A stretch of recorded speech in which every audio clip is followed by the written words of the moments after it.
The pros at Schumacher Goodyear. Dangerous conditions during the winter is no time to realize your vehicle's in need of repair. Get those repairs done by the best crew, Schumacher Goodyear on 13th Avenue in Fargo. They've been keeping families safe for decades. Maintaining your vehicle is even more important when bad driving conditions arise. Give yourself the edge with top-rated tires and service from Schumacher Goodyear. SchumacherSE.com. Start building your career at Doosan Bobcat in Gwinner today. Bobcat has current openings for assemblers and material handlers. Bobcat Gwinner offers competitive pay, great benefits, opportunities for long-term growth, and a $5,000 relocation bonus for qualified candidates. Walk-in interviews will take place Wednesday, January 18th from 7:30 to 9:30 a.m. at the Springs Golf Course located at 565 Bogey Road in Gwinner. For more information, visit bobcat.com/nowhiring. It's a new year and a great time to remind you that you should have 2 routine dental visits a year. The best way to stop dental issues is to detect them early or stop them from happening in the first place. It's Amanda, and I smile with confidence because of the team at About Smiles Dental. They've been caring for my family's smiles for years. At About Smiles Dental, their name says it all. Your smile is their top priority. Plan ahead and call now to book your appointments. We love the team at About Smiles Dental, and you will too. Want a job you love? Join a winning team. Twin Peaks Fargo is hiring all heart of house support positions, cooks, bussers, barbacks, and more. Twin Peaks offers many great incentives like free shift meals, flexible schedules, and pay starting at $20 an hour. Apply today. Just text PEAKS to 85,000 to get started. Twin Peaks. Eats, drinks, scenic views. I spent all my money on presents, and my bills are stacking up. How about a hangover? No worries. Use the Bit Sales and Pawn as your cure. Cash, baby. Use the Bit Loans money on anything of value and does payday loans too. It's quick, easy, and cash is available immediately. Call or stop by one of their 2 Fargo locations. Corwin Public Wholesale is conducting a special used vehicle buyback. Any used car, truck, or SUV, we will buy it. Trying to trade your vehicle and not getting what it's worth? We will buy it. Need some extra cash? We will buy it. Whether it's worth $500,000 or $50,000, we will buy it. We want to buy your vehicle. Corwin Public Wholesale, right on the price, right on the I-29 frontage road, Fargo.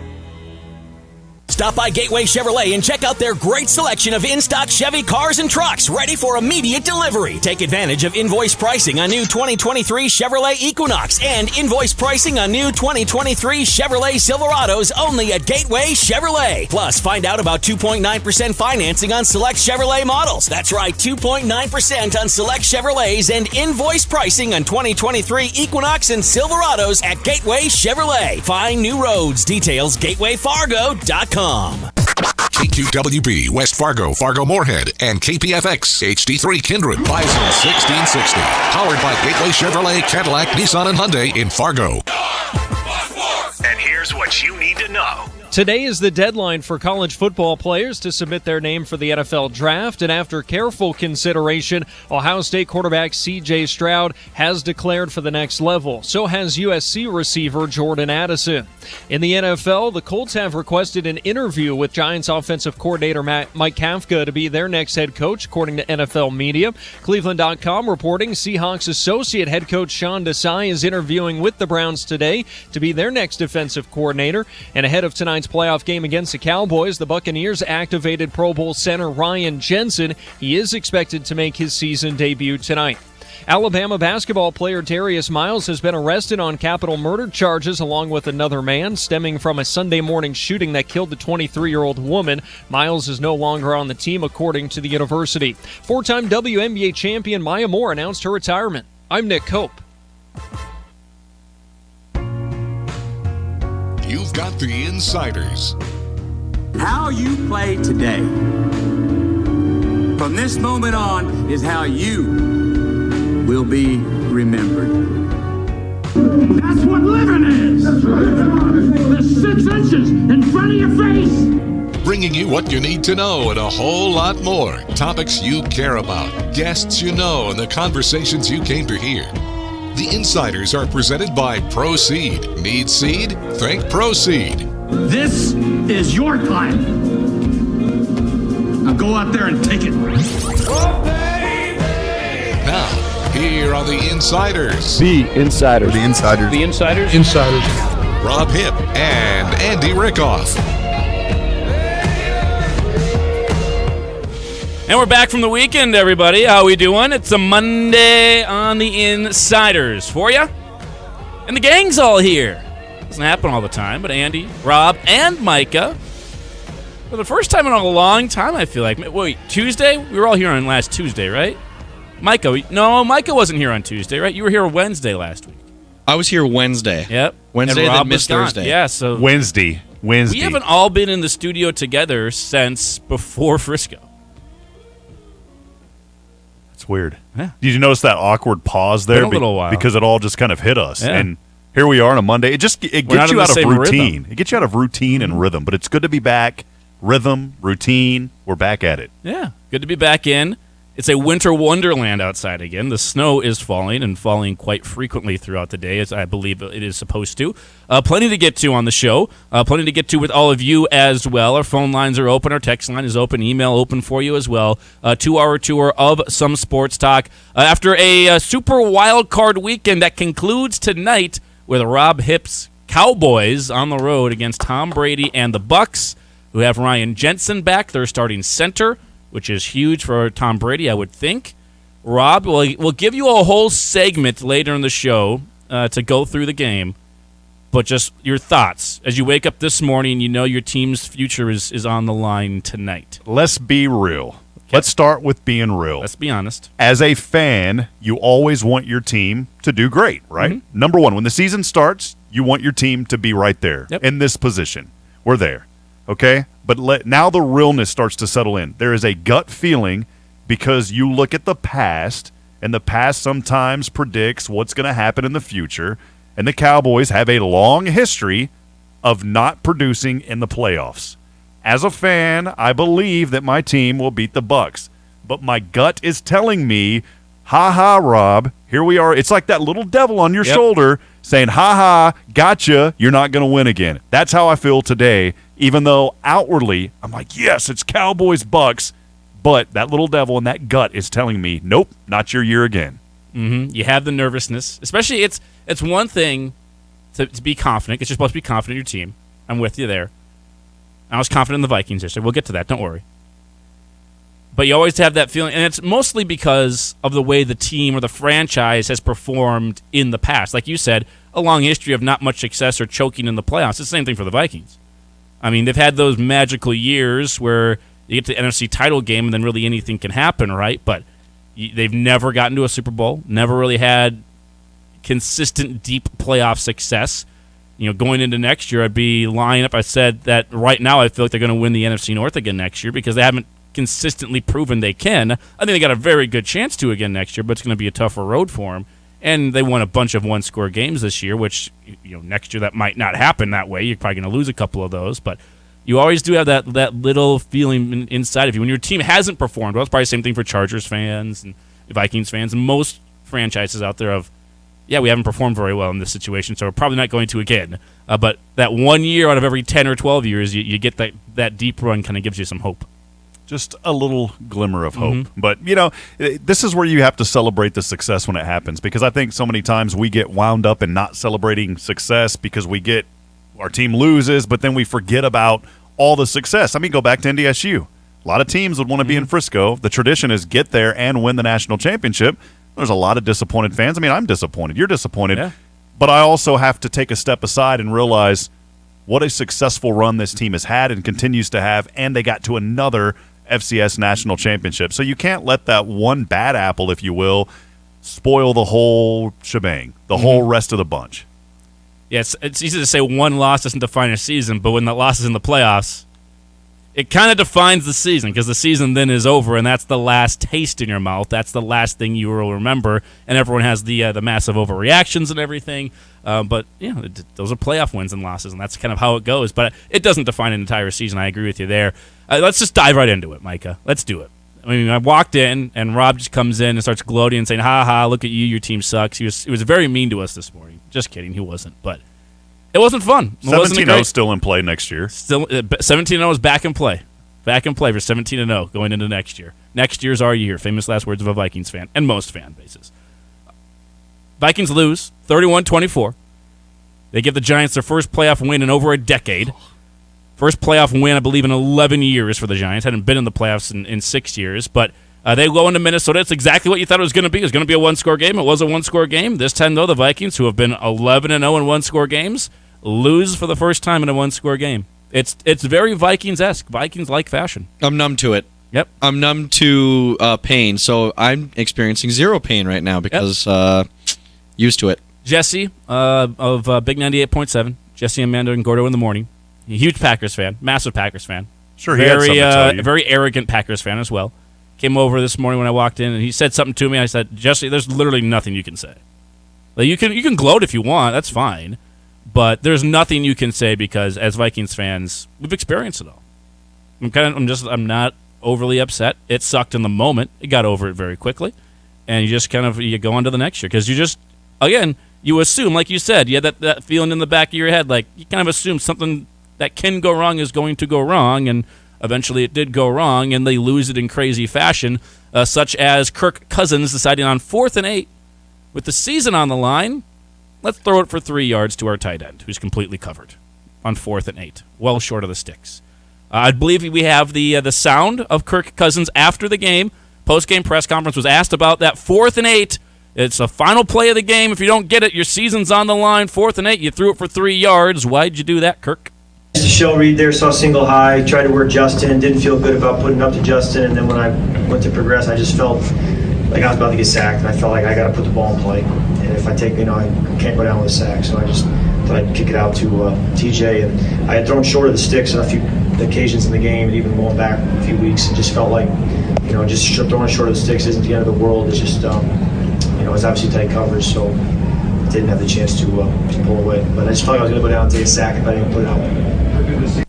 I get that. If you're going to take a sack, you got to get the ball in play. You got to have a chance to do something, but you don't take the chance short of the sticks. You just don't. That's the last thing you do. Maybe he didn't have time to go to KJ Osborne in his next read, but frankly, the read's there. The read on the play is Justin Jefferson, then KJ. Then I don't care if the second read is the guy in the flat. You can't do that. I know it's easier said than done because that's how the whole entire season has gone. You've done this for your whole year. That's been the reads. You're kind of in that habit of doing things, right? It's hard to break those habits that have been in place for months here, but you can't even that's not even an option. You got to know when the play starts. TJ Hawkinson and Dalvin Cook, unless there is nobody there and they're completely wide open, they are not options on this play. And he threw it short of the sticks, and Hawkinson got tackled, and you don't even have a chance really to get a first down there. I know he said, I saw single high, didn't like Justin Jefferson. My response would be, hey, Kirk, what was the coverage in that Buffalo game where the game was on the line on a 4th down and you threw it up and Justin Jefferson made a one-handed grab that broke the entire internet and everyone's minds went berserk? Because he was double-teamed on that one. I'd probably give Justin Jefferson a chance. I'd probably say if my season's on the line, I'm going to lose going out to my best player. And that best player is Justin Jefferson. I don't care if he's double-teamed. I don't care if there's a safety coming over the top a little bit. There's actually, I think, a little bit of a window to throw in there. It's a tight window, but a little bit of a window. Had to be a perfect throw. And Hawkinson's a great player too, but I'm giving Justin Jefferson the chance to win that play, win that matchup, and save our season. Looking at the All-22, I've seen a clip of that, and then the clip that you showed me of where it's the animation, you see that if he throws it to the sideline, it's almost one-on-one. Granted, he has to make a really, really good throw. Safety's coming over the top. There's a little bit of space, and he had to step on the cornerback. It would have been a very tough throw, but not an impossible throw. And again, it's past the sticks. You cannot throw it short. You can't. It's an inexcusable decision right there, Rob. I think Hawkinson, that was the best receiving game that he had all season, 120-something yards, 10 receptions. He had 2 games this season over 100 yards, and so you got to wonder, too, he's averaging over 12 yards a reception. You got to think maybe Cousins was thinking, okay, he's having a great game, maybe he'll be that guy, but you got to go with what works. Yeah. And that wasn't working in that play, in that situation. Yeah, he's been working the whole game, and he was great against the Giants the first time, too, and he's a very, very good player. Again, this is not me trying to put on TJ Hawkinson, but he had a defender all over him. He wasn't breaking the tackle. I mean, maybe once every 20 times he breaks that tackle and gets the first, but that wasn't going to happen there. So you can't throw it to him. He can't be an option unless you look in the flat and there's literally nobody there. They've all backed way up. He's going to catch it and run for an easy 10 yards. Then you can do it. But you can't with a defender draped all over him. I would have rather gone to Delvin Cook on the other side in the flat because he caught it and had one defender to beat, but that defender was 3 or 4 yards away. You have a chance to make a move and make somebody miss. Whereas Hawkinson had the guy draped all over him. You weren't getting the first down there. You cannot throw it. That is an inexcusable throw by a veteran quarterback. I had a friend of mine, we were talking after the game, and he goes, well, it's kind of like Kevin O'Connell. He's got to tell Kirk before the play, like, you can't throw it there. I'm like, no, he doesn't. Kirk's been in this league for, like, what, almost a decade? He knows when to not throw it there. You should know you can't do that. That is a veteran quarterback. You should not have to tell him anything. At the end of the day, though, we can talk about Kirk till we're blue in the face. Kirk's not the reason you lost the game. Kirk's the reason on that last play you didn't have a chance to continue the game because he made a bad, boneheaded decision there. The offensive line wasn't great on that play either. I get that he was under pressure like he had been all season, but you can't throw it there. The reason you lose the game is because the defense was once again horrendous. Yeah, they made Daniel Jones look like the Joe Namath, or you can throw any other great historical quarterback in there you want. Troy Aikman for you. We made Daniel Jones look like some sort of reincarnate Hall of Fame quarterback, basically. The Giants punted twice. Yeah.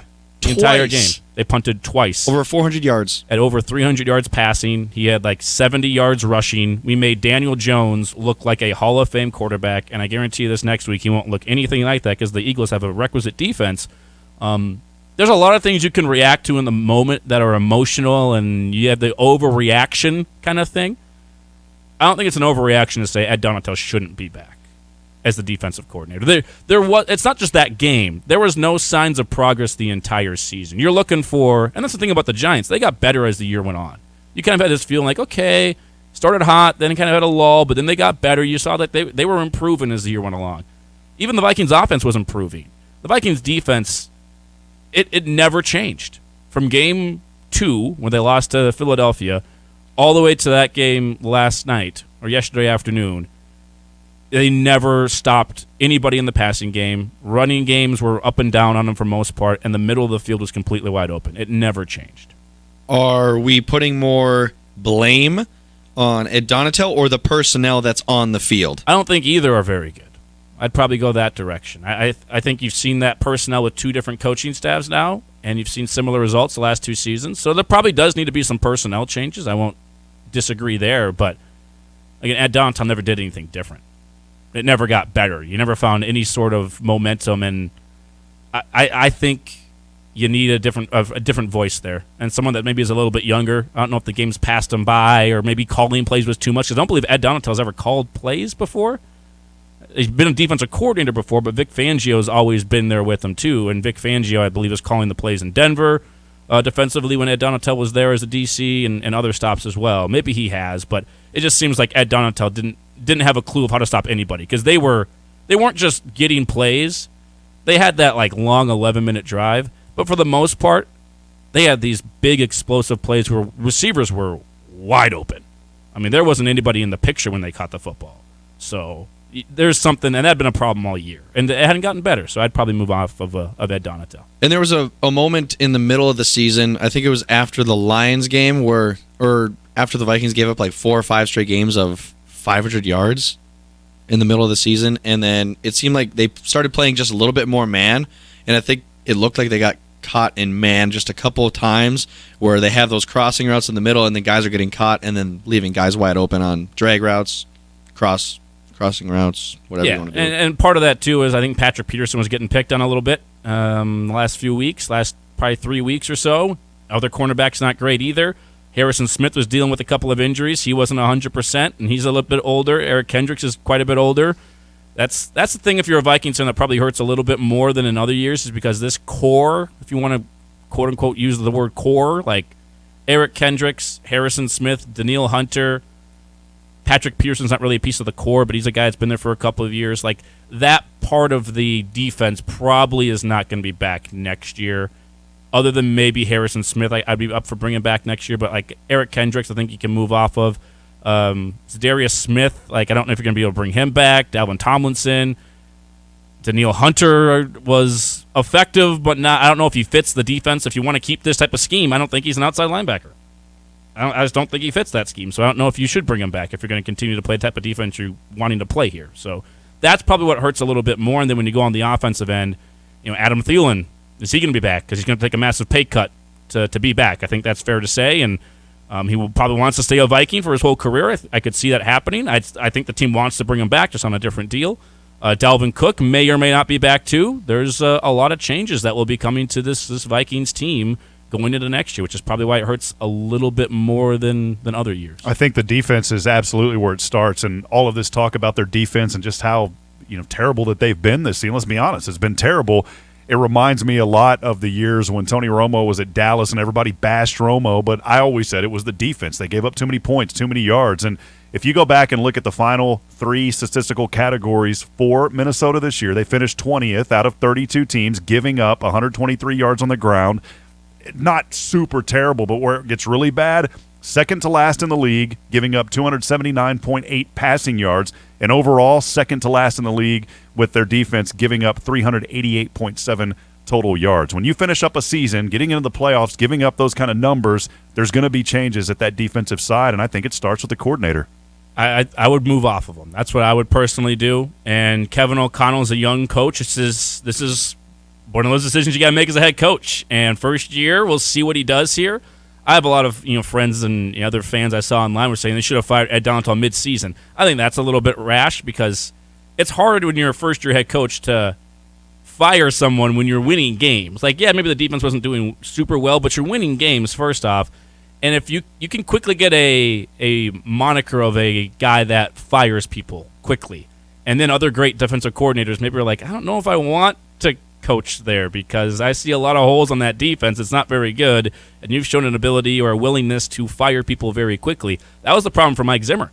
He kept firing offensive coordinators. Went through like 4 of them in 2 years because they wasn't good, and he'd fire somebody mid-season like John DeFilippo, and then I think other offensive coordinators are like, I don't know if I really want to go there because you're just going to fire me if I don't do it exactly how you want me to. Wasn't good in air quotes because John DeFilippo was actually really exactly, good. I agree. Wasn't the way that Mike Zimmer wanted the offense to be run. Which, again, is the reason why I think other offensive coordinators who had a similar mindset of John DeFilippo probably never wanted that Vikings offensive coordinator job because Mike Zimmer was going to micromanage it and not let you do it the way that he wanted, or he's going to make you do it the way he wanted it done, not the way you wanted to do it. So I was fine with them not firing him mid-season, and for a first-year head coach saying, I'm going to try and give this guy who I brought in a chance to get this thing sorted out. But he was very non-committal when asked about it. He was asked, Kevin O'Connell, about Ed Donatell and said, basically, this isn't the time or place for it. We're going to look at everything. Me and Kwesi will sit down, personnel, everything, the entire staff, all that kind of stuff. We'll sit down and go through everything. Just isn't the time or place for that, but was very non-committal. It was definitely not oh, no, he's back. It clearly wasn't the other side of, I think we're going to go in a different direction, but it wasn't, him standing up for his guy and saying, Ed did a great job, he's going to be back next year. He did a great job, he worked really hard, but we're going to evaluate everything. So we'll see what happens. A lot of things to get fixed. Only one team wins a Lombardi trophy anyways, so it's hard to get to that point. We know that. If I'm being honest with myself, I probably didn't think they were going to go all the way this year anyways, but the NFC was, and I still think is, completely wide open this year. Every team has their warts, which is probably why you felt like, hey, who knows? Vikings get hot. You get a couple of breaks to go your way. You could find yourself in an NFC title game, maybe into a Super Bowl even. Unfortunately, not going to happen that way. But if you want to call or text, feel free to do that as well. Our phone lines are open for you, 701-476-1660, the Epic Companies hotline. You can also text us at that number, or you can email in to the Rick Electric email inbox, which is studio@bison1660.com. Any Vikings fans out there, you want to vent a little bit, a little angry, a little upset, go for it. If you're a fan of a different team and you just want to rub it in my face, go for it. Like I said, it's not going to affect me or Micah because we are numb to the pain. And it's baseball season. Let's go Twins. Here we go. Cycle continues. No, the Wild are still playing. Wild are good. That too. He just put the Wild bandage on the Vikings wound. Mm-hmm. But John Willoughby chiming in here on the Facebook stream saying that the Vikings have 31 playoff losses. That is the most of any NFL franchise. Darn right it is. Historically bad. That's what we do. Great at being worst bad. Of the worst. Yep. We are great at being bad. Nobody is gotta be known for something. Yep. We're great at something. Nobody is as good at losing as us. That's what we're talking about, especially come playoff time. And you know why they're doing this, Andy? I was waiting on your take for this. This is my take. I know you'll have an Andy's take on this. Yep. The reason that they did not want to win this game, let's just be honest, they didn't want to win it. They wanted the Giants to win because they want to continue that losing heritage and that tradition. because it's going to make it like honey on your lips when they finally get there. That's what they're waiting on. All these hurts, these wounds, when you win it all, and they're going to win it all, I believe that firmly. It's going to make that so much sweeter when we're at that victory parade, Micah, years from now. Even if the Vikings won this game, I think they were going to get embarrassed in San Francisco. I think it would have been a bad game. I don't think we're getting past them. You know the reason? I just figured it out. Galaxy brained it. Kevin O'Connell lost it on purpose to get rid of Ed Donatel. Now the defense is going to get fixed. If you make it to the second round of the playoffs, you can't fire your defensive coordinator. Now you can. You can. Well, you could. But if you want to play, it would be more difficult to justify it. That's why. Defense lost that one. You can blame it on the defense, and he's going to get rid of Ed Donatel. And we're going to find, the Chargers are going to be dumb and fire Brandon Staley after getting them to the playoffs because of that monumental collapse by the Chargers. And Brandon Staley will be the defensive coordinator of the Vikings. Galaxy brain the whole thing. Get out of the playoffs early. That way you have the first shot at Brandon Staley. And then you got a great defensive coordinator. Boom. Are you saying it'd be got it, Rob. Are you saying it'd be dumb for the Chargers to fire Brandon Staley? That's a dumb decision? That's a dumb decision. Oh, no. That is a smart decision. You can go get Sean Payton. You can get Sean Payton. If I'm guaranteed Sean Payton's coming in, I would consider it. That's the most attractive spot for Sean Payton to go. He doesn't want to go back to New Orleans. New Orleans can get something out of it. Obviously. But also, the thing about Sean Payton you got to realize is you're going to have to give up draft picks for him. Multiple. The Saints have said first rounder. So that's a lot to give up for somebody. The Chargers are loaded. I agree. And then, on top of all of that, you have to pay that guy a ton of money. And I get it's just money, right? And they have the money. The owners have the money. But the Chargers historically have not necessarily shelled out all the money for different things. That's why they were in a rundown stadium for so long. That's why they're now sharing a stadium, basically. That would be interesting to see that happen. I don't think that's going to happen. I think Sean Payton's going to end up somewhere else, and I would keep Brandon Staley as your head coach. Go all in, just like your L.A. brother, the Rams, coming out with a Super Bowl. Go all in, get that Super Bowl next year. Only if you can get Sean Payton, and I just don't think they're going to be able to get Sean Payton. I think you might want to go somewhere else too. I think you would love Justin Herbert, but there's other options out there that I think are attractive to Sean Payton too. He may want to go back to Texas. Hey, Houston needs somebody. I don't know if you'd want that gig that's though. Attractive. Yeah, that's definitely. It's not attractive. No, you don't want to go to Houston. Hey, there's another team that's playing tonight that might lose. They might fire their coach if they lose. Think Sean Payton wants that job? Dallas Cowboys? I'd like for him to make a return to the promised land. He'd been there before. He knows bad. Yep, he loves the Cowboys. See, we've already got this figured out. If Dallas loses, that's why it was Jones deciding, hey, we're going to lose this. I don't want McCarthy here anymore. We're not winning the Super Bowl this year anyways. We're going to lose this game. We're bringing back Sean to get Sean Payton. See, you got to figure out the reasons why you lose the game. See, everyone thinks it's on the field things. No, there's a lot more at stake behind the scenes. We just don't realize the bigger picture. So, and that's why we call the show The Insiders. Yep. We have that track of information pouring into us on a hidden email stream that only those that are of knowledge think about things that nobody else can really think about. Lost it on purpose so that you can get a better defensive coordinator. I don't know who the other. It wouldn't be funny if we got like Vic Fangio to be the defensive coordinator for the Vikings, the guy who's basically been with Ed Donatel everywhere, but he's like the master, not the protege. Basically, that'd be pretty funny. But Brandon Staley, I think they just got to go a different direction on the defensive coordinator side, personally. And we won't talk a ton more Vikings. I get it. There's definitely Vikings fans around here, but we're mostly Bison fans and different things going on. There's a lot to talk about with Bison Athletics. That was very, very successful late last week into last weekend. A ton of wins for Bison men's and women's basketball, also for Bison wrestling, doing great work out there in California, with a couple of dual wins and some wins over former NCAA champions, Mikey Caliendo. Well done to you, sir. We talked with him on Friday last week after winning against Shane Griffith, the number 2 wrestler at his weight class and defending NCAA champion, beat him, which is great to see. So we will get into all of that stuff. I thought it was fun to go a little Vikings, rip the Band-Aid off, and just go for it quick. And, hey, 60-something days, pitchers and catchers report. Let's go Twins. Baseball season, baby. And Carlos Correa reports. Carlos Correa reports as well. And they're going to make a trade. They're going to get some pitchers. Something's going to happen here. Max Kepler's not going to be a Twin when the season starts. They're going to find some bullpen help. What about trading for Frankie Montas? The Yankees did not like him in that 2-month basically showcase after they traded for him. So go get Frankie Montas from the Yankees. All for it. Make it happen. Frankie. We want Frankie. Where's sure. Frankie? If you want Frankie, I'll look him up and see if I like him. Frankie Montas. Frankie usually makes good pizza. That's a pizza guy's name. Frankie. Or Sandy Alcantara from the Marlins, the NL Cy Young Award winner. Let's go get that guy. Frankie sounds like a New York name. Yo, Frankie, where's my pizza? Frankie, toss me a pie, man. Andy's What do you want me to do with that? Andy's turn. Now it's Andy's turn for his What New York, do you want me to his New do York with what accent. you two just said? That was something, to say the least. I think what that was our cue to take a break and come back and change topics just a little bit. We will do that. Vikings are done. Vikings are out. They got to the playoffs. Good spot to be. Won the North, but don't win a playoff game, and they lose in a very Vikings-esque fashion. It doesn't even rank in the top 10 of Vikings losses in the playoffs, though. It really doesn't really hurt all that bad. We'll take a break, then we'll come back and switch topics, talk some NDSU men's basketball, because that men's team, the Baby Bison, are hot right now. 5-game winning streak for the Herd. When we come back, we'll talk with Dexter Werner and get his thoughts on why the Bison have won 5 straight. Champions play here. You're vice president material. You're vice president material. Bison 1660.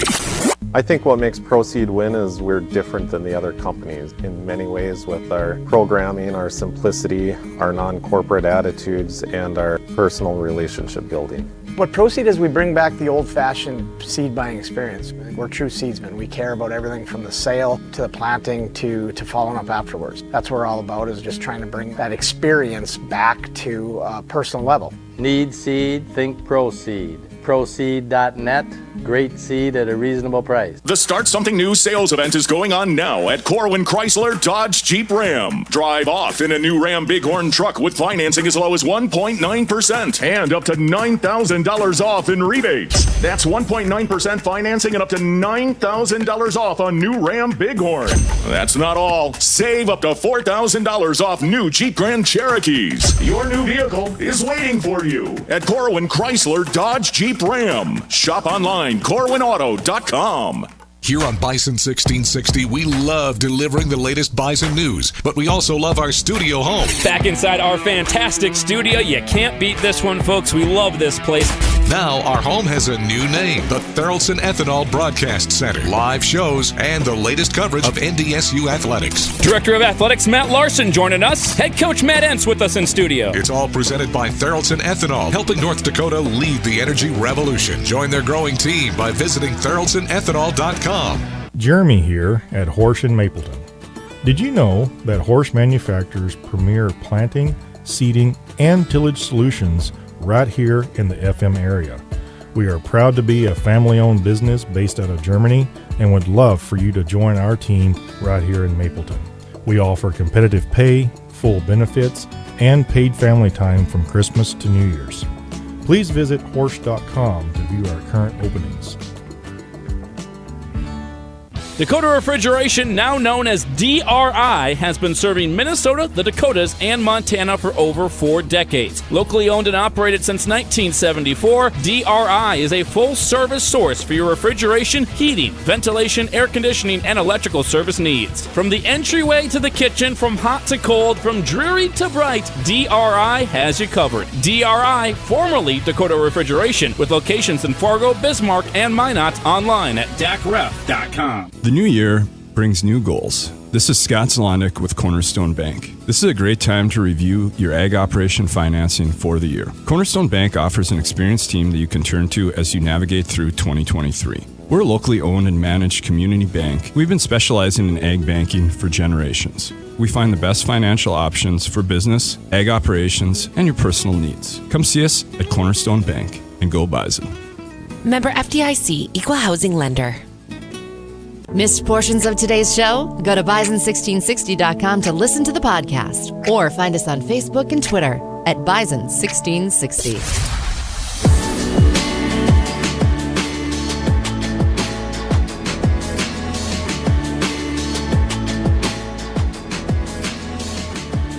Welcome back into the Insiders.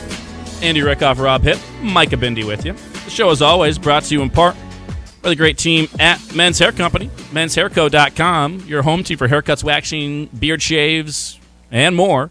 Online, menshairco.com, 5 Fargo, Moorhead, and West Fargo locations to choose from, and our good friend Micah Bindi could sure use their services today. I'm getting a haircut today. Had to say it. When's the last time it was cut? Because it's a little shaggy right now. Ooh. No hat today, which threw me for a loop. Yeah, I can't wear a hat when I have to go get a haircut. It's definitely been at least 2 months. Yeah, it's a lengthy amount of time, Rob. I said, like a Natty loss, a Vikings loss, it'll make you look a little bit rough. And I walked in today, and Micah's head was kind of, for those that are listening on the radio, there's monitors behind Micah or in front of him. And when I walked in, he was sitting in a chair, so I just saw the top of this poofy brown hair that I've never seen before. It looked like you dyed your hair. Like, it's much darker than I remember it. So. Well, I walked in, I was like, who is this guy? And then after I peeked over the monitor, I was like, oh, it's Micah. I've never seen him without a hat on before. So, Micah, good. I'm glad you're here, man. You had me worried there this morning when I first walked in. I do have the ability to change my hair color just like that with just a snap of my fingers. Because I didn't do it there. It didn't change colors. But I didn't want to do it there. Gotcha. That would freak you guys hair out. Color. That's a really not so cool superpower. But congratulations on that. You can go to Men's Hair Co. 5 Fargo, Moorhead, and West Fargo locations to choose from online at menshairco.com. By the way, you can text into the program like Roger in West Fargo did. I'm guessing Packers fan on this one from Roger. Says, talk radio is the best on every station after the Vikings lose. Break out the cheese. There's plenty of wine. Well done, Roger. It's a good one. Again, Raj. It's good. It's clever. And I like the smiling emoji with the two, Roger. That's cute. It doesn't hurt. This loss, like, as a Vikings fan, Mike, this is nothing compared to some of the other losses that they've had, where they've missed field goals. The Seahawks won when they missed a 27-yarder, or you throw an interception, Brett Favre across the body. It doesn't even remotely come anywhere close to any of those heartbreaks. Yep. The first heartbreak that I experienced was 2009. I was old enough to remember that, old enough to feel it. And then, obviously, 2017 against the Eagles. That one hurt. This is kind of Gary Anderson, I'm numb. All the others. Yep, this is nothing. But let's just remember that the Vikings made the playoffs, right? Correct. They had a 13-4 record, right? Packers playoff game is. I think the Packers might play in Never Day. Yeah, next year. That's one of the things, and let's be honest, I do it too. But I do love that when other teams lose, and then like when the Vikings lose in the playoffs, and every Packers fan comes out and like, I love it, and it's like. It's funny when, like, that's basically what the next 2 months are like. Because every team, like, when the Bengals lose, then you'll get, Ravens fans that come out and say something, or Steelers fans, or if the 49ers lose, then you're going to have Rams fans on Twitter say, 49ers lost, and they'll be like, you didn't even make the playoffs. Why are you talking? But that's what the next couple of months are like. And I do the same thing when, if the Packers were to lose and the Vikings didn't make the playoffs, I probably do the same exact thing. So that's what Twitter is. It's just a bunch of craziness. When you mentioned Gary Anderson a while ago, I had flashbacks to something I haven't thought of in years. And it was, I believe, it's like a bid to farewell, an ode to Gary Anderson. That was the end. And someone correct me if you're listening out there and you know the answer, text us or call us. But I think that was the end of the single pole on the helmet there, the little single bar.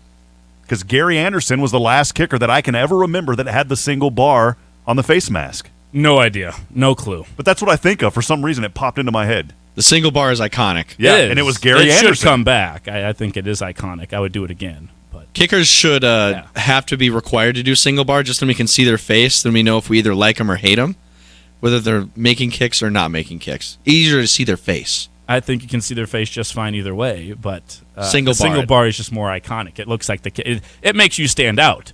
What would be even better is if you get a D lineman that goes single bar. Then it'd be really, really good. It's an adrenaline rush. Mm-hmm. Like, how tough are you?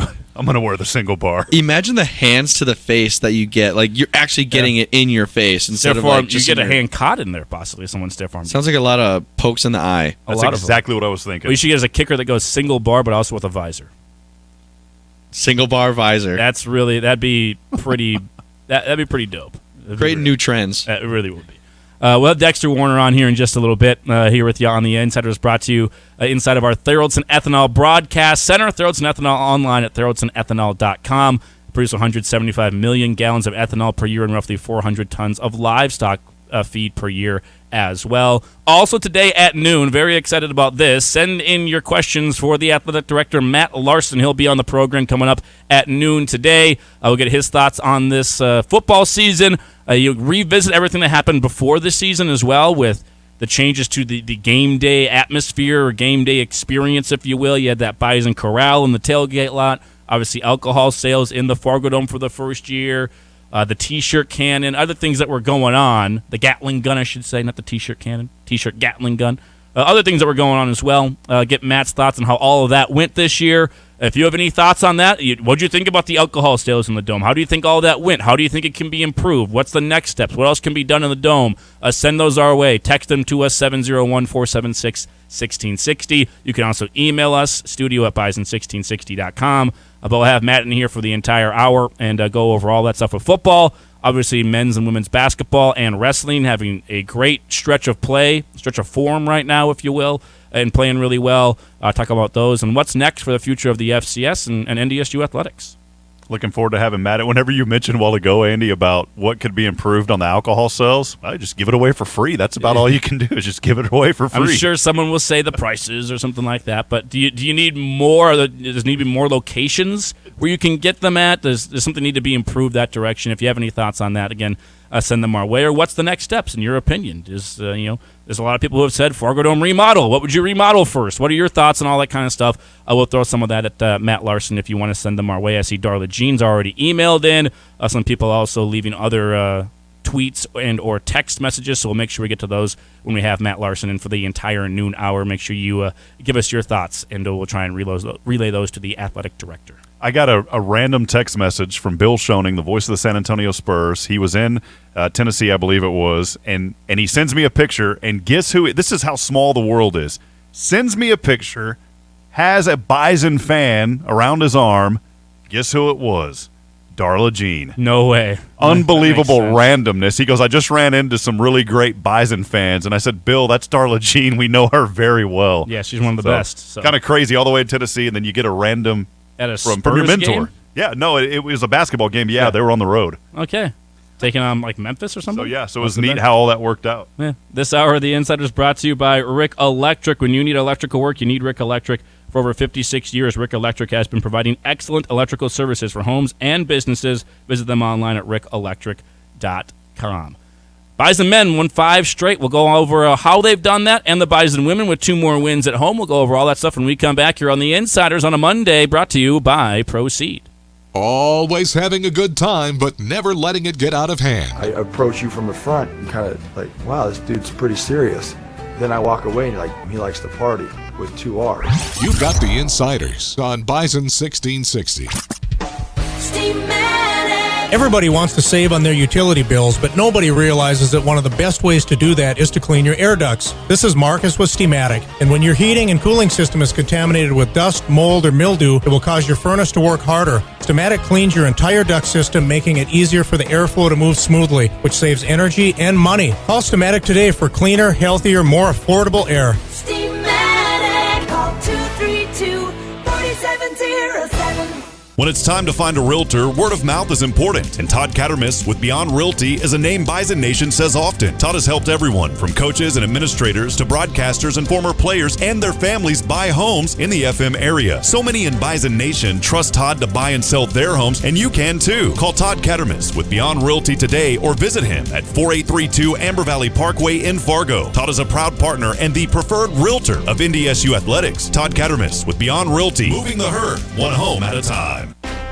The 6-pack in a pound is now $2 off at Taco John's. But what's the right occasion to enjoy 6 crunchy tacos loaded with seasoned beef plus a pound of potato olays? How about date night, movie night, 1,000-piece puzzle night, picnics in the park, picnics in your kitchen, camping, tailgates, anniversaries, bribing friends, bribing pets, bribing yourself, birthdays, holidays, and any day that ends in Y, to name a few. The 6-pack in a pound, now $2 off, only from Taco John's. Bigger, bolder, better. Download the app, earn free food. Wimmer's Diamonds can help you provide the perfect reminder of love, celebrating the question, celebrating ongoing commitment, celebrating a lifetime with the one you adore. Wimmer's Diamonds has been a part of your love and devotion in this community for more than 100 years. At Wimmer's, we believe in love and celebrating with beautiful reminders of all your special moments. Wimmer's, 4582 32nd Avenue South in Fargo. Here's your Red River Valley weather update on Bison 1660. There's been a few snow showers today with cloudy skies. Temperatures have remained in the upper 20s. Overnight, a 60% chance of snow mainly before midnight with the low around 14. And Tuesday, a 30% chance of snow before noon with the high near 19. This weather update is brought to you by Brady's Service Center in Moorhead. Brady's Service Center is your one-stop shop for all of your automotive needs. And with donuts, breakfast, and lunch items daily, they're also your one-stop shop for all your road trip needs. Businesses should know that Consolidated Communications has the only data center in the FM area that is SOC 2 certified. That means Consolidated has tested reliable systems in place to protect your valuable data. That's more important than ever with today's security concerns. Many business insurance companies require SOC certification at data storage facilities. You should work with a local data center that is SOC 2 certified. For scalable, cost-effective data center solutions for your changing business needs, go to consolidated.com/data center. If you need any professional advice, they may not be your guys. You want answers! I want the truth! You can't handle the truth! But if you need information on NDSU, then they got you covered. It's the Insiders on Bison 1660.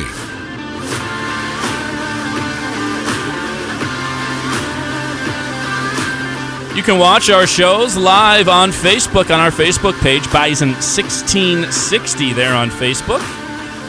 You can watch them via the Horsch Cam, Horsch Farming with Passion, online at horsch.com.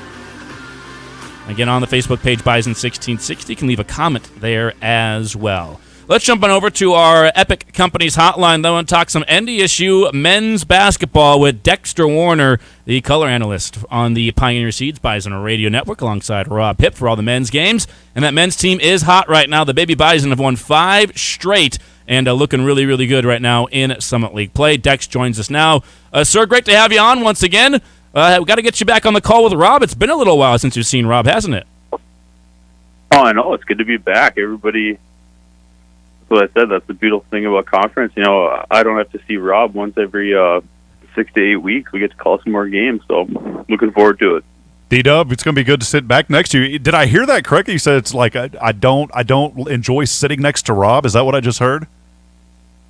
I mean, you know, you can leave that open for interpretation, right? You know, there's a reason the chairs get moved a little bit further apart. Well, I'm very happy because, you know, BJ was calling those games. Thanks for working for him there. South Dakota State, South Dakota. I was on the line.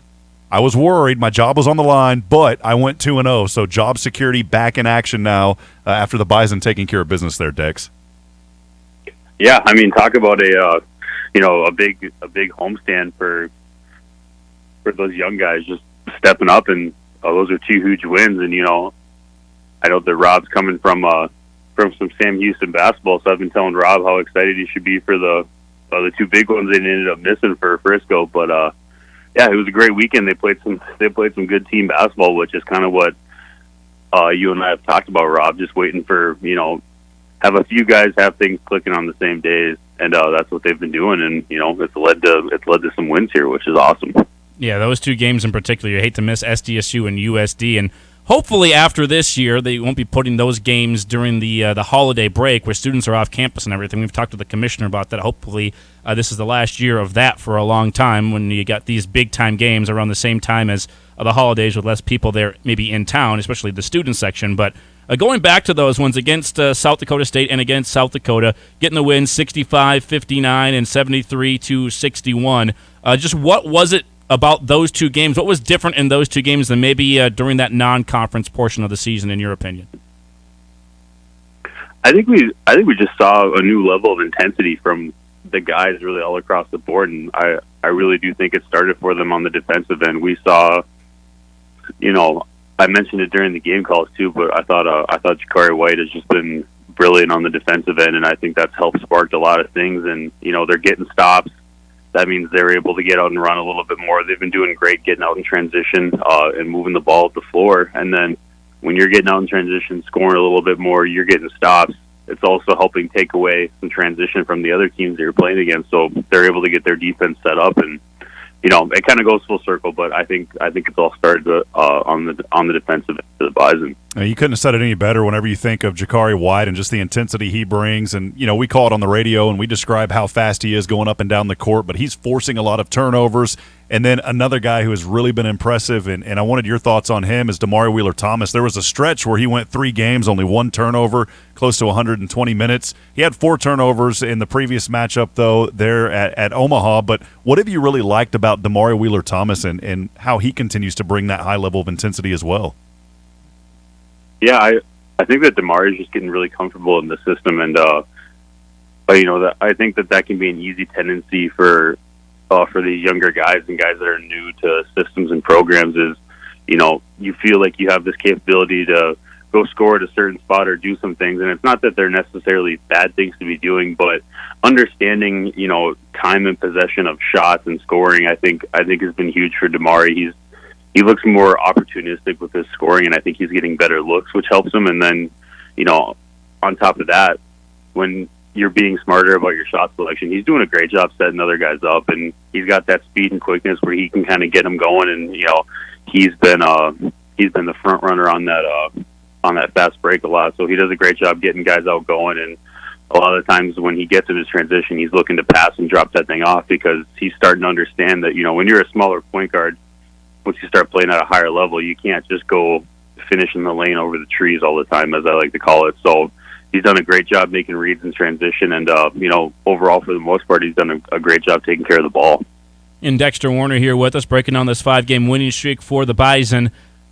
During this 5-game streak, Dex, and I agree with what you said earlier about defense. It's been done on that end of the floor, and I think it always will be as long as Dave Richmond's the head coach. These kind of winning streaks and wins in general are going to be done mostly on the defensive end. In these 5 games, I see only one team that's gotten to 70, and they only got 270. They didn't get any higher than that. 2 teams held under 50 or under 60, and 1 team held under 50 with that 71-49 win against UND. Early on in the year, there was a couple of games in the high 90s in that non-conference portion of the season. Obviously, it was a young team, had to come together on the defensive end, but where have you seen the biggest strides defensively? I think it's just been on ball for them, and I think it really does start with the guard play. They've done.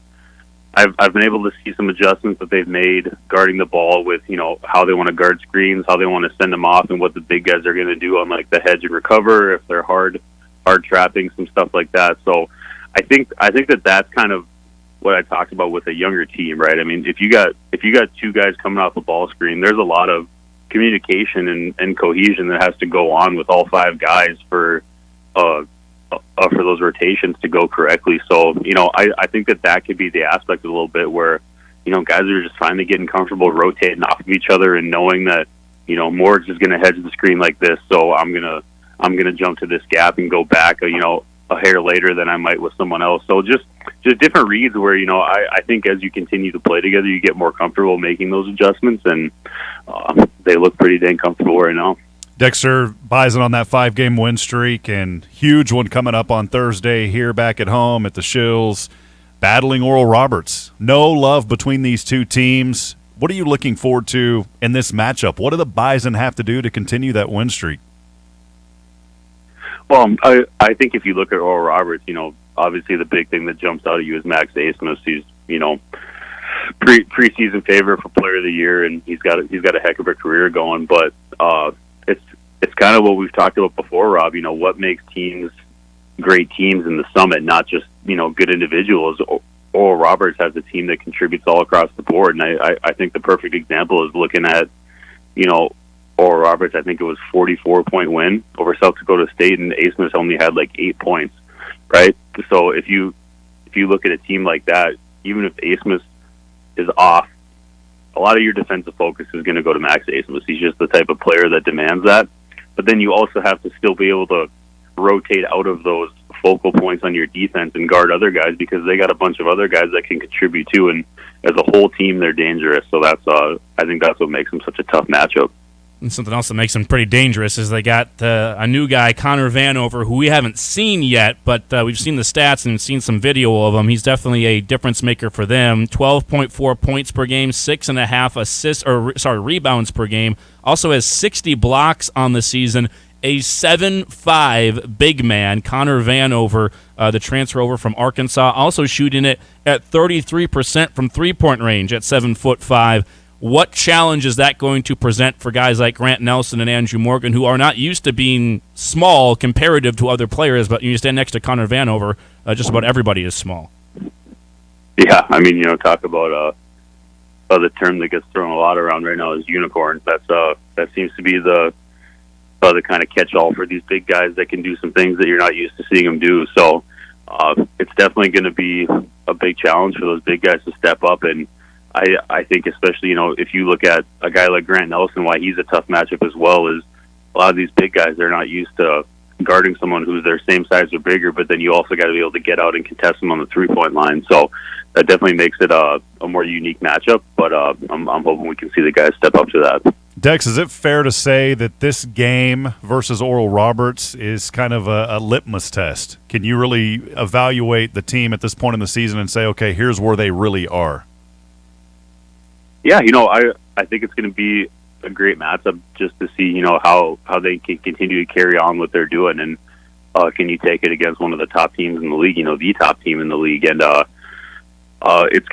think it's just going to be big because, a lot of what I talked about on the call with BJ is that, if you look at how this conference is most likely shaking out a little bit here, I mean, Oral Roberts, you got to assume that they're going to keep zooming to a 1 seed unless things go really crazy for them. But I mean, other than that, it could be a whole heck of a matchup at 2 through 7 for seeding. So this could be a big game too in that aspect. Just that, Oral Roberts probably won't lose a ton of games in some of the plays. So anybody who can maybe get one against them, that could be huge for seeding as well, and just confidence on top of that.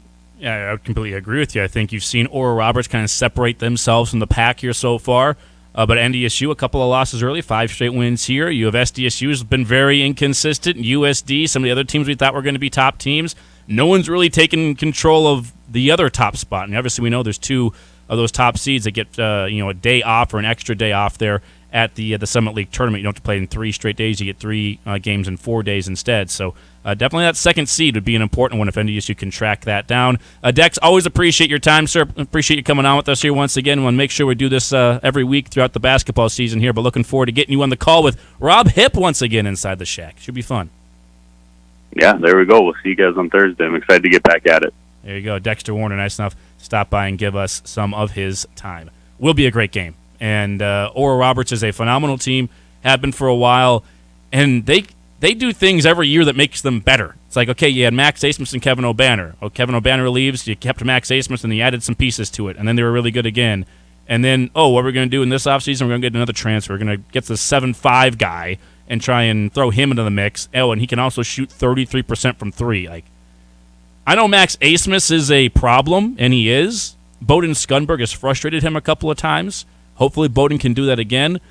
But when you have another player like Connor Vanover, what he can do on both ends of the floor, 60 blocks this year, he affects things in the lane. Like, that to me is almost more of a problem than Max Asmus right now. I think you even brought up the stat too. I mean, you're shooting over 30% from beyond the arc, so that really opens up the floor, and we'll see how that draws out. But you mentioned Bowden earlier, and one thing that I've definitely noticed, and I keep using that word intensity today on the show, and we're talking about men's basketball, but Bowden has absolutely picked up his intensity. Had a career night, 25 points there at Omaha, and shot the ball extremely well. 1 point there going on that tear, 3 3-pointers, I believe, in 2 minutes. 7 threes in the game. That was a career high for him. And so I like what I'm seeing from Bowden Skunberg early on in the season. And I think that he's caught on to this. But early on in the season, I kind of felt like maybe he was giving up on a few plays. And he was getting frustrated with himself. Well, now he's understanding that I've got to stay with the ball. I've got to stay in the action. And Jakari White has really been the guy that springboarded the rest of his team to bring that intensity every single night. Bowden is now showing it, and that's been a huge difference over this win streak. Micah, what are we thinking? You're Mr. Bison shoot-around over there. I am interested in the guard play immediately because not only do they have Asmus, but another scorer outside Asmus and Vanover is Isaac McBride is still there. So you can't forget about him, but obviously the focus is going to be on Asmus immediately. But not only can you throw Bowden Skunberg at Asmus, you can throw Jakari White at him. You can throw Damari Wheeler-Thomas. Those guys are really good on-ball defenders. I love watching them play defense. Those 3 guys are really good on the perimeter. I agree with you. You can throw those 3 on Asmus. The thing about Vanover is You can throw Grant Nelson and Andrew Morgan at him, but who else can you really throw at him? Like if they decide to go in the paint to him, I would love to watch a 7, and this is why I love calling the women's games. I would love to see Oral Roberts' men's team in person and be like, how do you try and stop 7'5"? Because he could just sit up on the block. I know he's a good 3-point shooter, but sit up on the block, dribble in a little bit, and turn around, and you're at the rim. You can just dunk it, basically. It's like, how do you stop him for the Bison on the offensive side? Just go crazy on 3-pointers.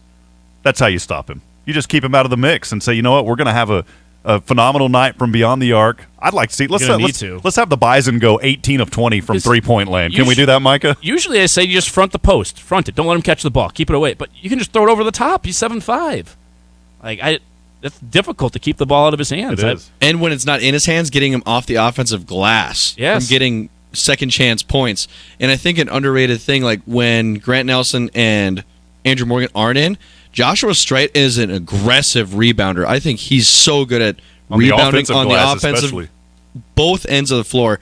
I think he could play a key part in slowing down the offensive production on the rebounding for Vanover. Yes, he's also second in the NCAA, 62 blocks. That's what they have him for on the NCAA site. That's second most in the entire country. One quick thing that I didn't want Bison Nation to forget about, this men's team got off to an 0-2 start in Summit League play, now in second place. I mean, this would put them at the top of the Summit. If you think about that, and you go back just a few weeks ago, and you're wondering, man, this team can't put together wins. Now on that 5-game streak, one win is all it's going to take to get them to the top of the Summit.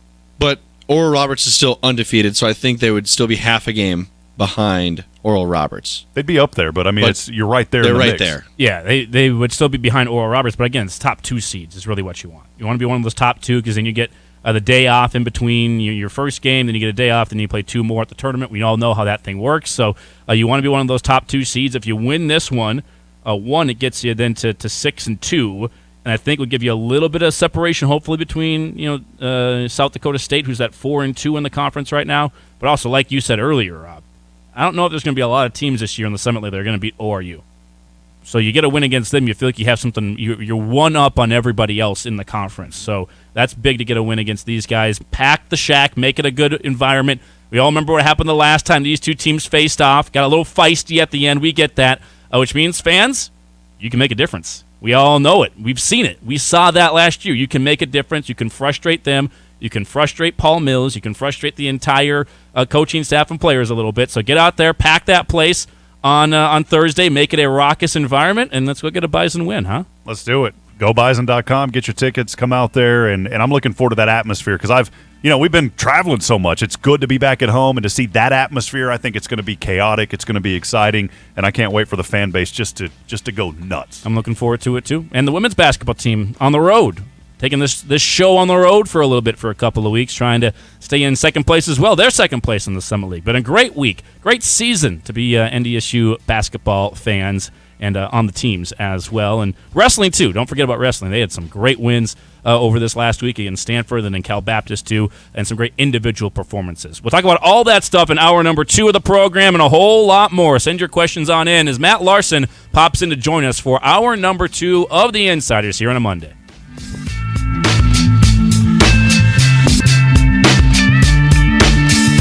Rick Electric wants to say thanks for a great 2022 and looks forward to serving you and all new customers in the new year. Plus, Rick Electric wants to say thanks for voting them the best electrical contractor in the Red River Valley. Since 1964, Rick Electric has been serving homeowners and businesses with troubleshooting, repairs, new construction, and over a dozen projects in my home. Rick Electric. Schedule online or request an estimate at rickelectric.com. Snow, ice, and below zero temps. Typical Midwest weather, but not so kind to your vehicle. That's why Jiffy Lube of Fargo is here to make sure you have your vehicle in top working condition and ready for these winter roads and temps. Oil changes are the #1 maintenance item that's neglected. At Jiffy Lube of Fargo, no appointment needed at any of the 3 locally owned locations. Jiffy Lube of Fargo, where you can do more in a jiffy. Jiffy Lube of Fargo, proudly serving the metro area for 5 decades. decades. On the Rocks Craft Cocktails bring natural, refreshing, bar-quality, balanced cocktails to the ready-to-drink category. Natural ingredients, no preservatives. Like the Mai Tai with Carusan rum, the Margarita with Hornitos Tequila, an Old-Fashioned with Knob Creek Bourbon, an Aviation with Larios Gin, or get spicy with a Jalapeno Pineapple Margarita with Tres Generaciones Tequila. Or maybe live it up with the Cosmopolitan with Effin' Vodka. On the Rocks Craft Cocktails. Hard to choose, easy to pour. Please drink responsibly. I love listening to Bison 1660, but what am I supposed to do when I can't be by a radio? I want to hear all of the coverage of NDSU athletics, but I don't live in North Dakota. Never fear, the Bison 1660 app is here. Wherever you go and however you want to listen, you can listen for free on the Bison 1660 mobile app. Download it today on your app store and listen live to the Insiders, Fox Sports Radio, and all of our coverage of NDSU athletics. The Bison 1660 app, powered by Thunder Seed. Thunder Seed, first in the field. Hey, this is Brent Wilson, the general manager of Corwin Toyota, and boy, do I have news for you. After 2 years of inventory issues, the wait is over. A selection of new Toyotas are on the lot, and I have over 100 new units arriving soon. I don't want these units sitting on my lot, so when you purchase any in-stock unit, I'll give you an extra $500. Apply it to your trade, price of your new car, or use it in our aftermarket department. Choice is yours. All incoming inventory is listed now at CorwinToyota.com. Just log on, pick the model and features you want, and call us to reserve it. Head over to CorwinToyota.com today to secure your new Toyota. I can't help but rave about the wonderful countertops that Northern Stone has put in my home. Now, something new to rave about. Tile. Northern Stone has a few openings for tile installation right now. You will be so impressed with Northern Stone's tile installer and his attention to detail. The backsplash is the final jewel to finish your project. So, if you already have tile or you need to find tile, Northern Stone can help. They have beautiful tile in stock, and right now, their talented tile guy has a few openings. Go to northernstone.com. From the court to the field and everywhere in between. KQWB West Fargo, KPFX HD3 Kindred, and K224FD Fargo. Bison 1660, powered by Gateway Chevrolet, Cadillac, Nissan, and Hyundai in Fargo. And here's what you need to know. Today is the deadline for college football players to submit their name for the NFL Draft, and after careful consideration, Ohio State quarterback C.J. Stroud has declared for the next level. So has USC receiver Jordan Addison. In the NFL, the Colts have requested an interview with Giants offensive coordinator Mike Kafka to be their next head coach, according to NFL media. Cleveland.com reporting Seahawks associate head coach Sean Desai is interviewing with the Browns today to be their next defensive coordinator. And ahead of tonight's playoff game against the Cowboys, the Buccaneers activated Pro Bowl center Ryan Jensen. He is expected to make his season debut tonight. Alabama basketball player Darius Miles has been arrested on capital murder charges along with another man stemming from a Sunday morning shooting that killed the 23-year-old woman. Miles is no longer on the team, according to the university. Four-time WNBA champion Maya Moore announced her retirement. I'm Nick Cope. You've got the Insiders. How you play today, from this moment on, is how you will be remembered. That's what living is. That's right. The 6 inches in front of your face. Bringing you what you need to know and a whole lot more. Topics you care about, guests you know, and the conversations you came to hear. The Insiders are presented by Proceed. Need seed? Think Proceed. This is your time. Now go out there and take it. Now, here are the Insiders. The Insiders. The Insiders. The Insiders. Insiders. Rob Hipp and Andy Rickoff. And welcome on in. Hour number 2 of the Insiders here for you inside our Thoroldson Ethanol Broadcast Center. First hour of the program is brought to you by the great folks there at Rick Electric. Rick Electric been serving this area for over 56 years. Commercial or residential, they got you covered there at Rick Electric, online at rickelectric.com, providing excellent electrical services for homes and businesses in the area. Hour number 2 here with you on the Insiders on a Monday. We can completely shift focus. Don't have to talk any more Vikings. We can be done with all that stuff because the athletic director is inside the studio. Matt Larson's joining us. And, Matt, no Vikings talk. We won't talk any Vikings with you. Well, I actually brought it up during the break. I watched the whole game yesterday, and I purposely stayed off Twitter because just usually you see the Viking fan meltdown. And some folks very close to, I know, is Cole, did he, I mean, has he has he contacted anybody today? Cold jerk. I mean, I reached out to him to see, and I haven't heard back yet. Okay, so that's concerning. Very. But yeah, as you said too. I mean, it's kind of like been here before, and so. But too bad. It's always good for the region when you have programs that have success and make deep runs, and so.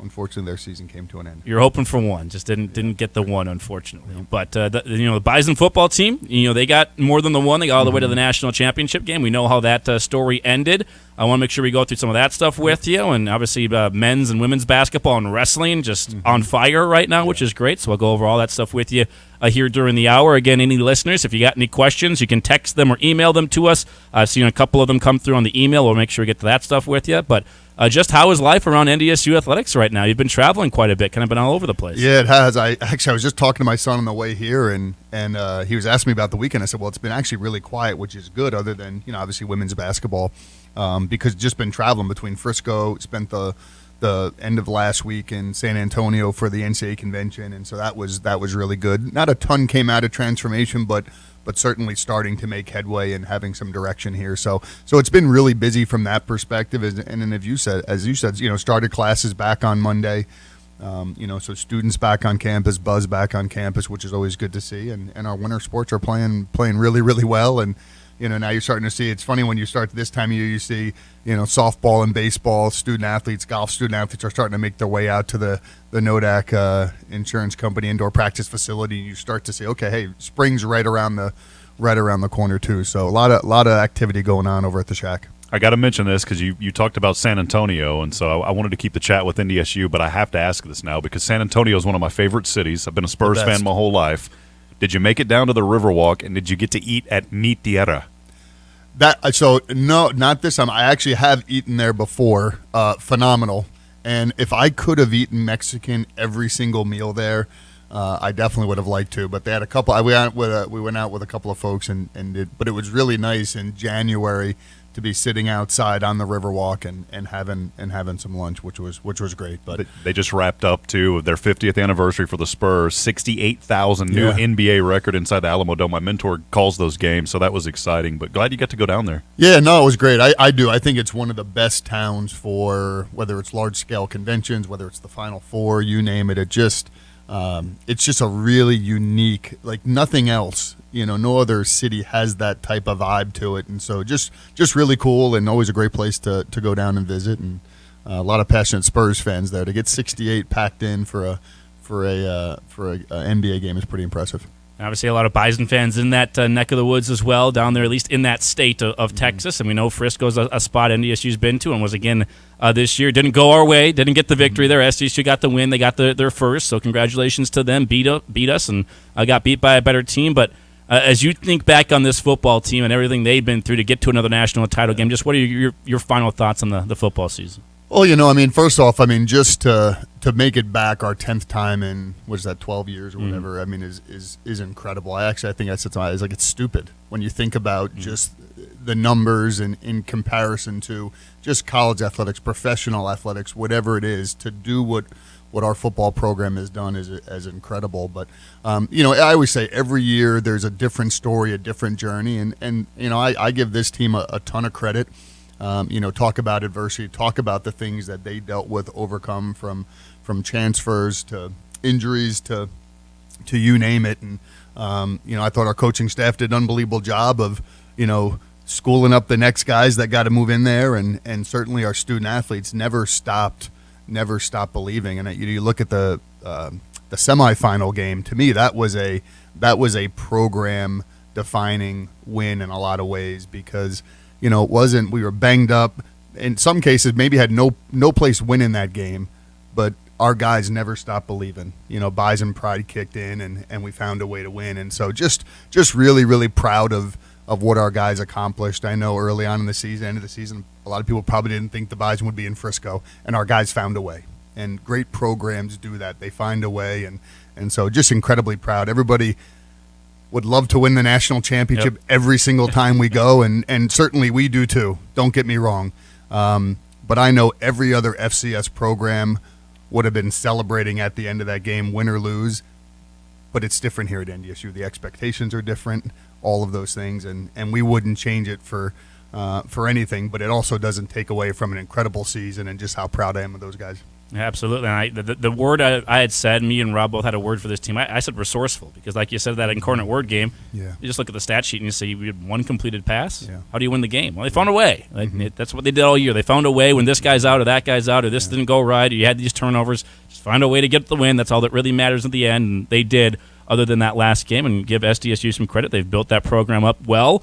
I think it's a good thing for the Valley. It represents the Valley well, and I think it's a good thing for us too. I think JMU pushed NDSU for a while there, and obviously they're up at the FBS level. SDSU's kind of been pushing NDSU here, obviously with 4 straight wins. So it's good to have those kind of top flight teams in the FCS. No, it really does, and like you said, especially I think in the Valley, it just really speaks to the way our league has elevated the investment, has elevated the competitiveness year in and year out. And so, to have 2 teams in the championship game, again, just speaks to the level of commitment, that we have in the league. And absolutely, I think it's, if you walk through it every single year, you don't stay sharp, you don't continue to get better. And so, hey, you know what? We have some things we have to figure out and continue to build and grow and develop and all of those things, just like we do every year. But this one will feel a little bit different. Absolutely. I know, when you look at the end of that game and all of our guys are on the field watching them celebrate, they're soaking it all in. And absolutely that's going to be motivation, come this off season and going into fall camp. This is such an incredible fan base. My first year experiencing Bison Nation and how much they mean to this program. And one thing, Matt, that really stands out to me coming here is when you think of the word tradition, it is a tradition for NDSU to not only go through the playoffs, but to play in Frisco and to win national championships. So I try to put things into perspective, knowing that excellence is there and just that drive to win every year. But there's 37 programs out of 130 in the FCS that's never even made the playoffs. When you think of the tradition of winning national championships, has that ever just kind of hit you and you just say, wow, that is amazing, because it's a tradition to go to Frisco. Yeah. No, I remember before the game started on that Sunday, standing there and saying, we're at the national championship game again. And to say that is just it really is. It's incredible. But I've said it all along. It's never been about one player, one coach, one administrator, one fan. It absolutely is a collective effort by everybody. Otherwise, you don't do that. That's why you don't see other programs being able to replicate what NDSU does, because we're incredibly fortunate that we're able to hire and retain really good coaches, and we have a fan base that absolutely believes in us, invests in us, and those things. And those are the reasons why we have a chance every year. Nothing's guaranteed, but it certainly puts us in a position where we have a chance every year in and year out, to compete for a Valley championship and to make a run in the playoffs. You mentioned retaining really good coaches. We know, the DC position open. David Braun doing what's best for him and going to Northwestern. We had him on last week. I wish him nothing but the best. He was great. Him and his family were phenomenal to have around this area, and did a really good job as the DC here. Obviously, it's a little different. If you're hiring a head coach, you're more involved. DC, I would assume it's more Matt Entz here. But what if all do you do when a position like that opens up in terms of helping out Matt Entz in that search? Yeah. Well, always want to help, always want to be a resource, always want to help recruit if needed, those kinds of things. And I think sometimes, especially with a coordinator position, when they're coming into, a program, they want to know, are the head coach and the AD in alignment? Is there going to be continued investment into the program? Because in most cases, a lot of DCs or OCs, they're hoping their next job maybe is as a head coach or a high-level coordinator or whatever it might be. And so, I like to, if I can reach out to them, have a conversation. If they're here on campus, get a chance to meet with them. And because part of it is so much of us, it's so much more than just X's and O's. It's understanding the expectation of being a Bison. It's understanding our tradition. It's understanding our history and those things. So it's so much beyond just being a good coach. You need to understand all the other pieces that come along with being a Bison. Absolutely. We'll take our first break. We'll come back, get to some of the texts and the emails coming in. Also touch on some of the game day experiences during football this year and get Matt's thoughts on how that all went in year number 1. Take a break. Back with more next year on The Insiders. Your home for the Thundering Herd. Hey, you got any left-handed football? Bison 1660.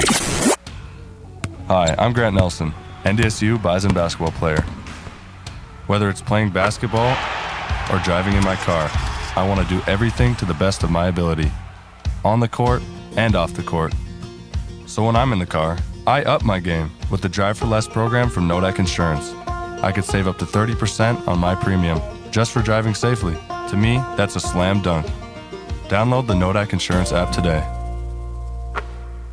Don't let your profits get stuck in your truck this spring. Dirt, rock, let it slide with Super Slide. Super Slide is a plastic, non-stick, self-lubricating, and seamless liner that eliminates haulback in your dump box or dump trailer. Super Slide is available in various grades, widths, and thicknesses, and Horn Plastics can have you in and out in no time. Get your new liner now to ensure you maximize productivity and profitability in 2023. Super Slide from Horn Plastics, created and preferred for every job. Visit hornplastics.com to schedule your installation. Dakota Refrigeration, now known as DRI, has been serving Minnesota, the Dakotas, and Montana for over 4 decades. Locally owned and operated since 1974, DRI is a full-service source for your refrigeration, heating, ventilation, air conditioning, and electrical service needs. From the entryway to the kitchen, from hot to cold, from dreary to bright, DRI has you covered. DRI, formerly Dakota Refrigeration, with locations in Fargo, Bismarck, and Minot, online at DACREF.com.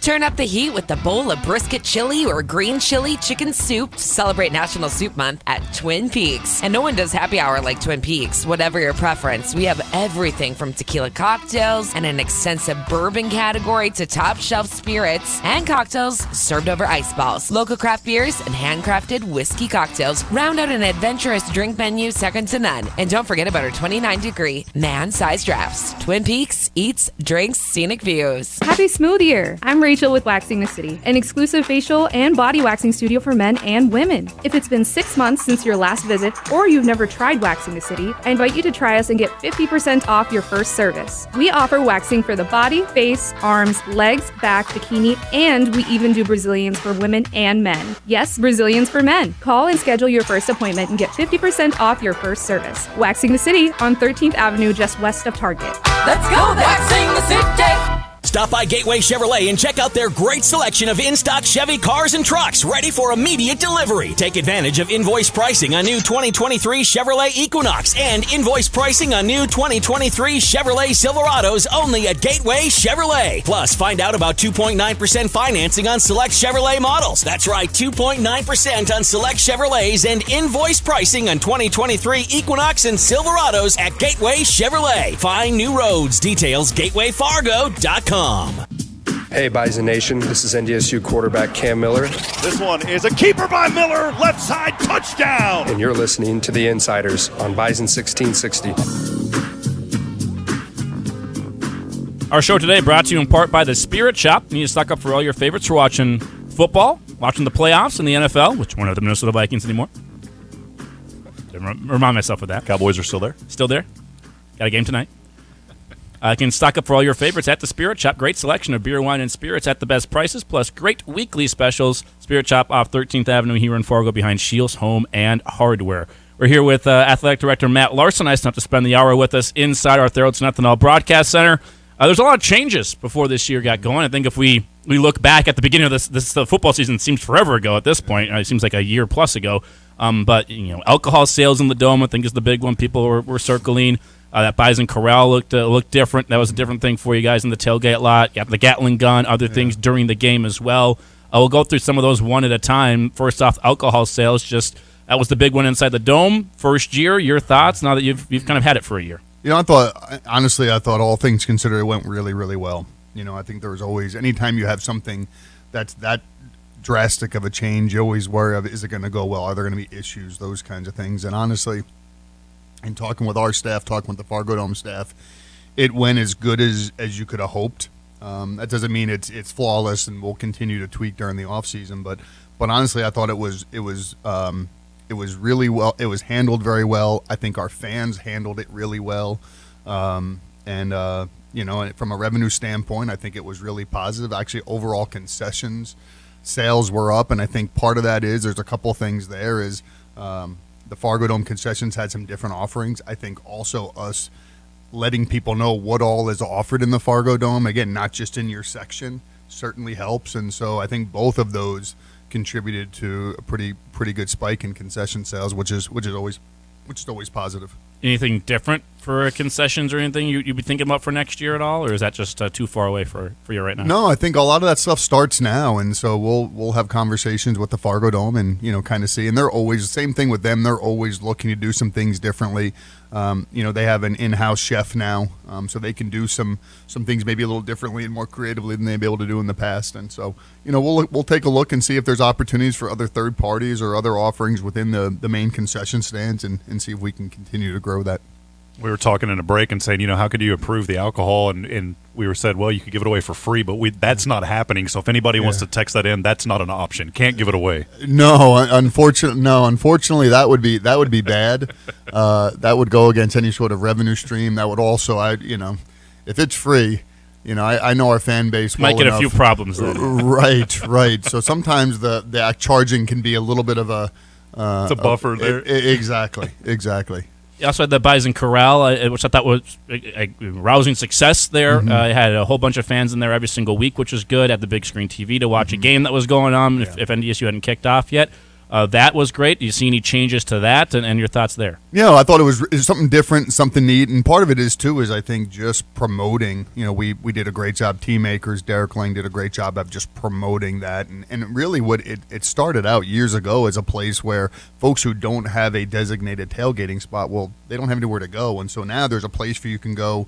We have the big screen TV there. You can watch games. We have the food trucks, and so you don't necessarily have to have a tailgate spot to be able to enjoy tailgating. You can do it in the Bison Corral, and so that was really positive. I think we'll continue to just tweak that a little bit. Like I said, the food trucks are really positive, and so we'll try to expand that as much as we can. But all in all, I thought again a nice change, something different. People can watch a game, so just some new things. Again, nothing drastic, but just some minor tweaks that made it a little bit different than what it's been in the past.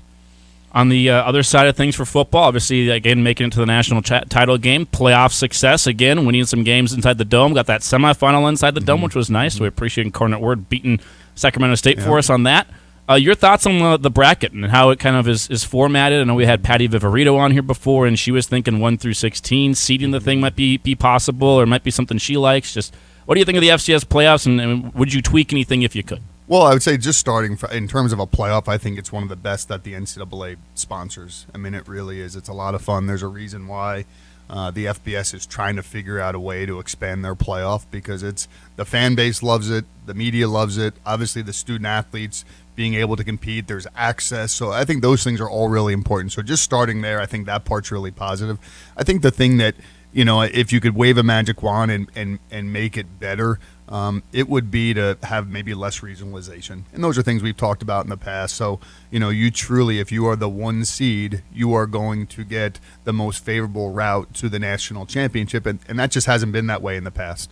And especially speaking kind of on the western part of the country, there's most likely the Valley and the Big Sky are going to go head-to-head a lot in those early rounds because of that regionalization. And I think that's unfortunate sometimes, especially the last number of years. They've been probably 2 of the stronger leagues. To have them meet so often and so early in the playoffs probably isn't ideal. And so, yeah, I think seeding 16 would solve a lot of those problems. Now there's increased cost to that, but part of what came out of the Transformation Committee is a greater investment in the playoffs and not just the FCS playoffs, but playoffs and championships across the board, divisions 1, 2, and 3. And so that could be a great opportunity for us to have some investment there. And so that way it really is a true national championship and not a regional championship. As we continue to kind of look on to the postseason and how things are formatted, the national championship this year held on a Sunday. And ABC made that decision. That's where they wanted it. There was an argument about, well, it's competing against the NFL. Well, you would have been competing with the NFL on Saturday anyways. I know the ratings from what we saw maybe a little bit down from what they had previously been, but just wanted your thoughts about that game being on a Sunday. Me personally, I liked it because I felt like it gave us an extra day to get ready and prep, but wanted your perspective of it. I think, being on the committee, those are conversations we had last year with ESPN, and, they asked would we be flexible in moving the date or the time to try to get a better TV slot, and so I think we were. Anytime you can have greater visibility of the national championship game, I think I'm all for it. I think the challenge is, really, this is the second year, I think, now that the NFL has played on this weekend. And so you have games on Saturday, you have games on Sunday, and so really nothing's ideal from that perspective. And so I thought it was a great test.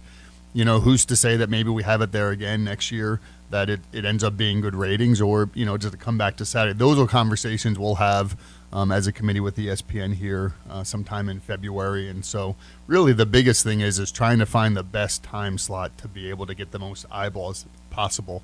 And again, it's never probably perfect, because you never know who's going to be in the NFL playoffs, who's going to be matched up, who you're going head to head with. So that certainly plays into a little bit too. Yeah, Matt Larson here with us in studio. You can text or email in some questions. I know we have a couple of them in the email. Right now we got Mark in America calling in. So we'll go to Mark here first, and we'll get the email questions in probably in the next segment. Mark, you're here with us on the Insiders. What's up? Hey, thanks, Andy. Cruising down the freeway, so a little tough to text. Matt, glad to have you on again. Wanted to ask, with the success of the NODAC IPF and the improvements of all the facilities that you've been able to spearhead over the last few years, what's the next item? What's the plan going forward? Realistically, new football stadium, and maybe is that a factor as to, because we're only at 19,000 capacity, is that a factor from an FBS invitation? Thank you, Mark. Appreciate the call. Matt, thoughts on the Fargo Dome and what are other things you have on your agenda, really, when it comes? Because there's been so many updates. You got the indoor now. We know Theraldson's been different. You got the increases there, new track facility. Everything's been going on. Obviously, the Shack, too. Just what's next on that agenda from a facility standpoint? Yeah, that's been our goal, really, of the course of the last 8-9 years, is to positively impact all of our practice, competition, locker room, training room facilities. And so now when the West Operations Building opens up in the NODAC, we'll have done that and accomplished that. Honestly, really the big next thing for us really is a Fargo Dome renovation. It's been a great, unbelievable facility for us in so many different ways, but I think December was the 30th anniversary of the Fargo Dome, and so they've done some minor renovations over that 30-year period, added the East Lobby expansion a number of years ago, have done some upgrades of video boards and sound system and those things. But in terms of an overhaul of, I think getting more up to date with, current athletic facilities that you see where there's, because again, we've talked about this before on the show, people consume games differently now. The days of just sitting in your seat and watching the game. And now some people still choose to do it that way, but other people experience other things to do while they're in the venue. And so I think being able to head down that road in the near future would be really positive. I think just for all the Fargo Dome activities that they do, but certainly Bison football. We'll definitely touch on that stuff here in just a little bit. We'll get to the Fargo Dome stuff there, and also men's, women's basketball, and wrestling as well with Matt Larson, athletic director at NDSU, when we come back here on the Insiders. Champions play here. This man was a bona fide scrub. He can't play. No disrespect whatsoever, but I'm sorry to tell everybody the truth. He has small hands. He can't catch the ball. You're home for the Thundering Herd. Bison 1660. We take great pride in really doing all the research and the work behind the scenes to make sure that our products just work. We have our own staff member that helps pick the hybrids and the varieties that work in our area. It's meant for you, not for somebody 200 miles away. We test our seed locally. We produce our seed locally, so we get to see our production fields, where they need to be, and if they work there. Need seed? Think ProSeed. ProSeed.net. Great seed at a reasonable price. At Hanson Runsvold Funeral Home, one of the greatest honors I have is to be invited into the life of a family who has called on us during a time of need. It is such a blessing to be a part of a community that genuinely values a life well lived and the importance of honoring that life. Having been born and raised in Fargo, and now raising my son here, I have a deeper sense of what it means to be an active member of our community. The bonds we share, the stories we live, make us who we are. Hanson Runsvold, helping families look to the future with hope. Hey, business owners, you have your banker, you have your insurance guy, but do you have your door guy? Now you do. DavTech Window Services also specializes in commercial door and window repair and replacement. DavTech is proud to be known for their excellent commercial services as on the NDSU campus. Choose the door and window experts that will deliver top-rated products as well as the experienced technicians that do it right the first time. A decade of service with a century of experience. Online at DavTechWindowServices.com. That's DavTechWindowServices.com. About a month ago, we had some unexpected plumbing issues. We called Valley Service Mechanical in a panic and were pleasantly surprised with the professional that came to our rescue. He took the time to explain the issues to us, and you could really tell he enjoyed what he was doing and the pride he had representing Valley Service Mechanical. When your heating and cooling needs help and your plumbing is on the fritz, call Valley Service Mechanical, 701-293-5701. Online at valleyservice.net. Hi, I'm Grant Nelson, NDSU Bison basketball player. Whether it's playing basketball or driving in my car, I want to do everything to the best of my ability, on the court and off the court. So when I'm in the car, I up my game with the Drive for Less program from Nodak Insurance. I could save up to 30% on my premium just for driving safely. To me, that's a slam dunk. Download the Nodak Insurance app today.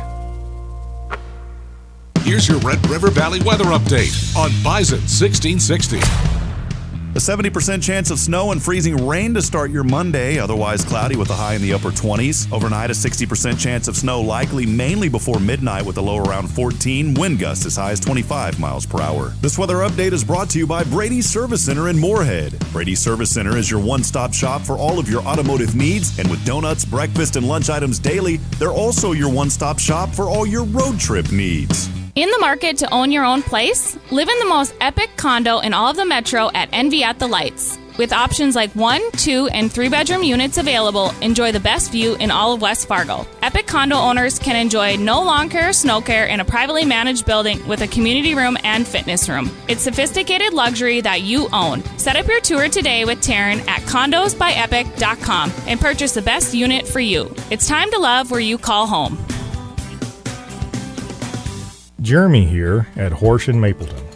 Did you know that Horsch manufactures premier planting, seeding, and tillage solutions right here in the FM area?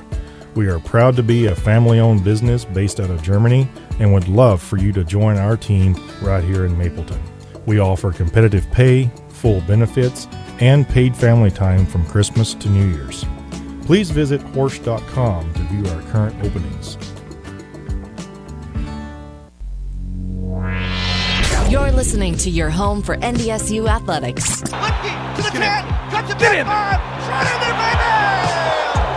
Bison 1660. Your chance all week long, Bison Nation, to win some tickets to Monster Jam. You can text in the keyword MONSTER to 701-476-1660. We'll pick a winner for 2 tickets to Monster Jam each day this week on the Insiders. February 4th, they're in the Fargo Dome for Monster Jam. You'll buy the whole seat, but you only need the edge for Monster Jam. There you go. Matt Larson, athletic director, in here with us. Again, text the word MONSTER, 701-476-1660. Is the Larson family much of a Monster Jam family at all?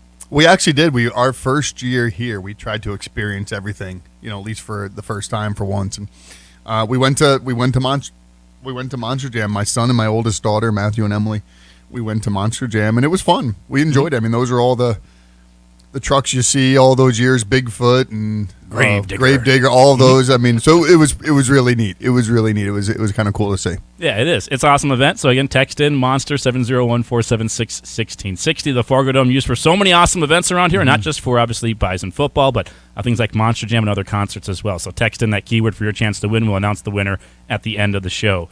We were going through some stuff with the Fargo Dome before in that last break, and I know there's some things you would like to do there. There's some things the fans would like to do as well. Chad is one of those fans. He emailed in to our Rick Electric email inbox and said, "Can we ask Matt if the Fargo Dome were to remodel, would they change the seat color to green and gold instead of blue and red so they don't stand out so much on television games if it's not completely sold out?" Just a thought from Chad Hansen. Right. No, that's a great question, and I know those are all things that are being taken into consideration as if that's something we're going to do down the road in terms of a major overhaul and renovation of the Fargo Dome. And I've heard some of the story of why they were blue and red, and But I mean, who knows? We'll see. I mean, I think that certainly would help a bunch. Would certainly be nice, but I'd rather them filled versus I don't care what color they are, but I'd much rather them filled.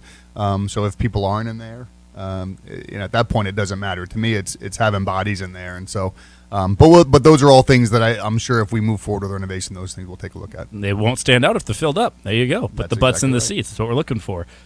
Just on the subject of the Fargo Dome and any remodels or things you're thinking about there, just is there a checklist, a to-do list, things you got on there you'd like to see done? I know last year when you were doing all the game day experiences, you kind of had a list of things you'd like done. Is there a similar list for the Fargo Dome at all? Well, I think there are some just infrastructure things that anytime you renovate a facility, I think those will be really important to consider. And, whether it's, number of bathrooms, points of sale, those things I think you want to make sure. A lot of the amenities that is going to service all the customers, again, regardless of whatever the event is in there. But I honestly, one of the things I mentioned earlier, too, is just having some different premium and opportunity or experience type spaces. Again, when you go to, we're going to play in U.S. Bank Stadium here this fall, and when you go in there, there's just so many different opportunities. Now, again, that's a 65,000 seat stadium, so obviously there's going to be more. But again, just being able to, because again, people consume games in such a different way, nowadays. So having a club space for them to be able to consume the game, and obviously being able to sit in the stands, but just some other opportunities I think would be really neat to see. Somebody texting in earlier, I've heard this from a few fans. They said, is there cup holders? Will that be coming to the seats? And that would be good. That would kind of fill in with the new alcohol sales. Again, we probably haven't gotten to that type sort of detail yet, but I think anytime you do a major renovation, I think those are all the things that people will take a look at and see, and I'm sure there'll be some input from fans and that kind of stuff. Also, somebody asking, speaking about facilities, going over to Newman Outdoor Field. Any plans there with the baseball facility for? Obviously, that's a shared facility too between you guys and the Red Hawks there, and some other shared aspects to it. So that's a little bit more difficult. But any thoughts with Newman Outdoor Field? Yeah, it's a very similar setup with the Fargo Dome. It's a city-owned facility, and both NDSU baseball and the Fargo Moorhead Red Hawks are both tenants of that facility, and so we've actually been working really closely with the city. There have been some things that maybe folks may not necessarily see, but things that from an infrastructure standpoint, new roof, some of those things, updating the press box, those are all things that have either been completed or planned here in the next year or so, just to start, because again, that's an older facility as well too, and so some of those things are just going back in and getting things up to date more than anything else. So we'll see some of those things over here over the course of the next couple of years. And then Dan and Minot texting in says, Matt, I really missed the game day programs, missed the pictures of the players and staff, always had good articles and conference statistics. Well, those are things that you can still, it's not necessarily in a paper format, but you can with a QR code, you can download those onto your phone. So a lot of that same content is still there. It's just not in that paper form, and so a lot of that is really ease for folks. And the other thing is it's free, and so anybody can go on there and download that and get a chance to take a look at those things. Is there any sort of timetable for you of when you'd like to see some things done with the Dome or done there? Obviously you're in the quote-unquote off-season for football. Yeah. Football's not going to be in there, but they got other events too. That's the thing about the Dome, is you can't just renovate the whole thing when they've got Monster Jam coming up in a couple Well, and that's the thing. I remember when I lived back in New York, and Madison Square Garden did a multi-million dollar renovation, and it probably took over 4 or 5 years, just because, again, there's never a dark day in Madison Square Garden, but the Dome is really busy. And so there's never a great time where you can say, okay, the Dome's going to be offline for 6 months. It just doesn't happen that way. But in most of the time, what you see with those types of renovations, there is a phase-in plan. It's staged, and you kind of work around those things. And there's always times where you'll be without maybe a certain element of a facility. But that's those are the growing pains to hopefully get a facility that will serve the fan base and the community really well. When you think about recruiting and just always keeping that pipeline full of just great players, and a lot of them, of course, from this area, and that's important to the university, how important are these facilities in that recruiting process, and kind of how are they marketed to students in that way? Well, I think it's a huge piece. I think, one, it just shows investment. Anytime you have a new facility or a renovated facility or upgrade or whatever it is, it shows that program's important. It shows that you care. It shows that the community cares. And so I know that's a big part. It's fortunately at NDSU, when you have a recruit here on campus, you're selling the academics, you're selling the community, you're selling the fan base. But certainly facilities are a big part of that, and those are a big part of those when recruits are on campus. We're touring them through all of the facilities so they get to see, and it may not just be the facilities for their sport.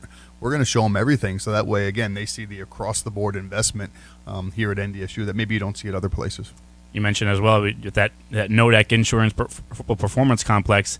I saw baseball is in there this last week. Golf's been in there. You got the nets up as well, so it's completely done and usable for the other sports too. Softball as well, doing some work in there. So that facility already paying its worth for you.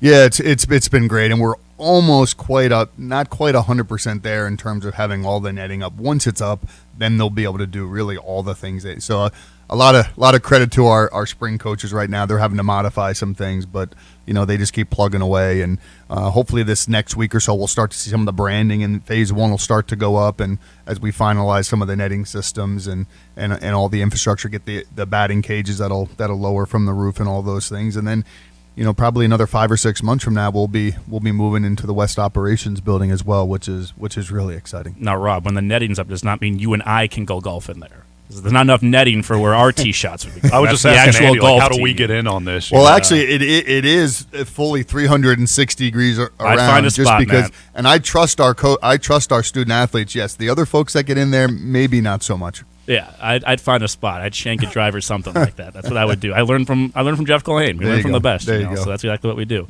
Appreciate your time, though. We'll take another break. We'll come back, got some more emails and texts to get to. Want to touch on the transformational committee, something you've brought up a couple of times as well, and of course some basketball and wrestling conversation. I think we'll do that next. We'll come back, talk about these basketball teams that are red hot and wrestling as well.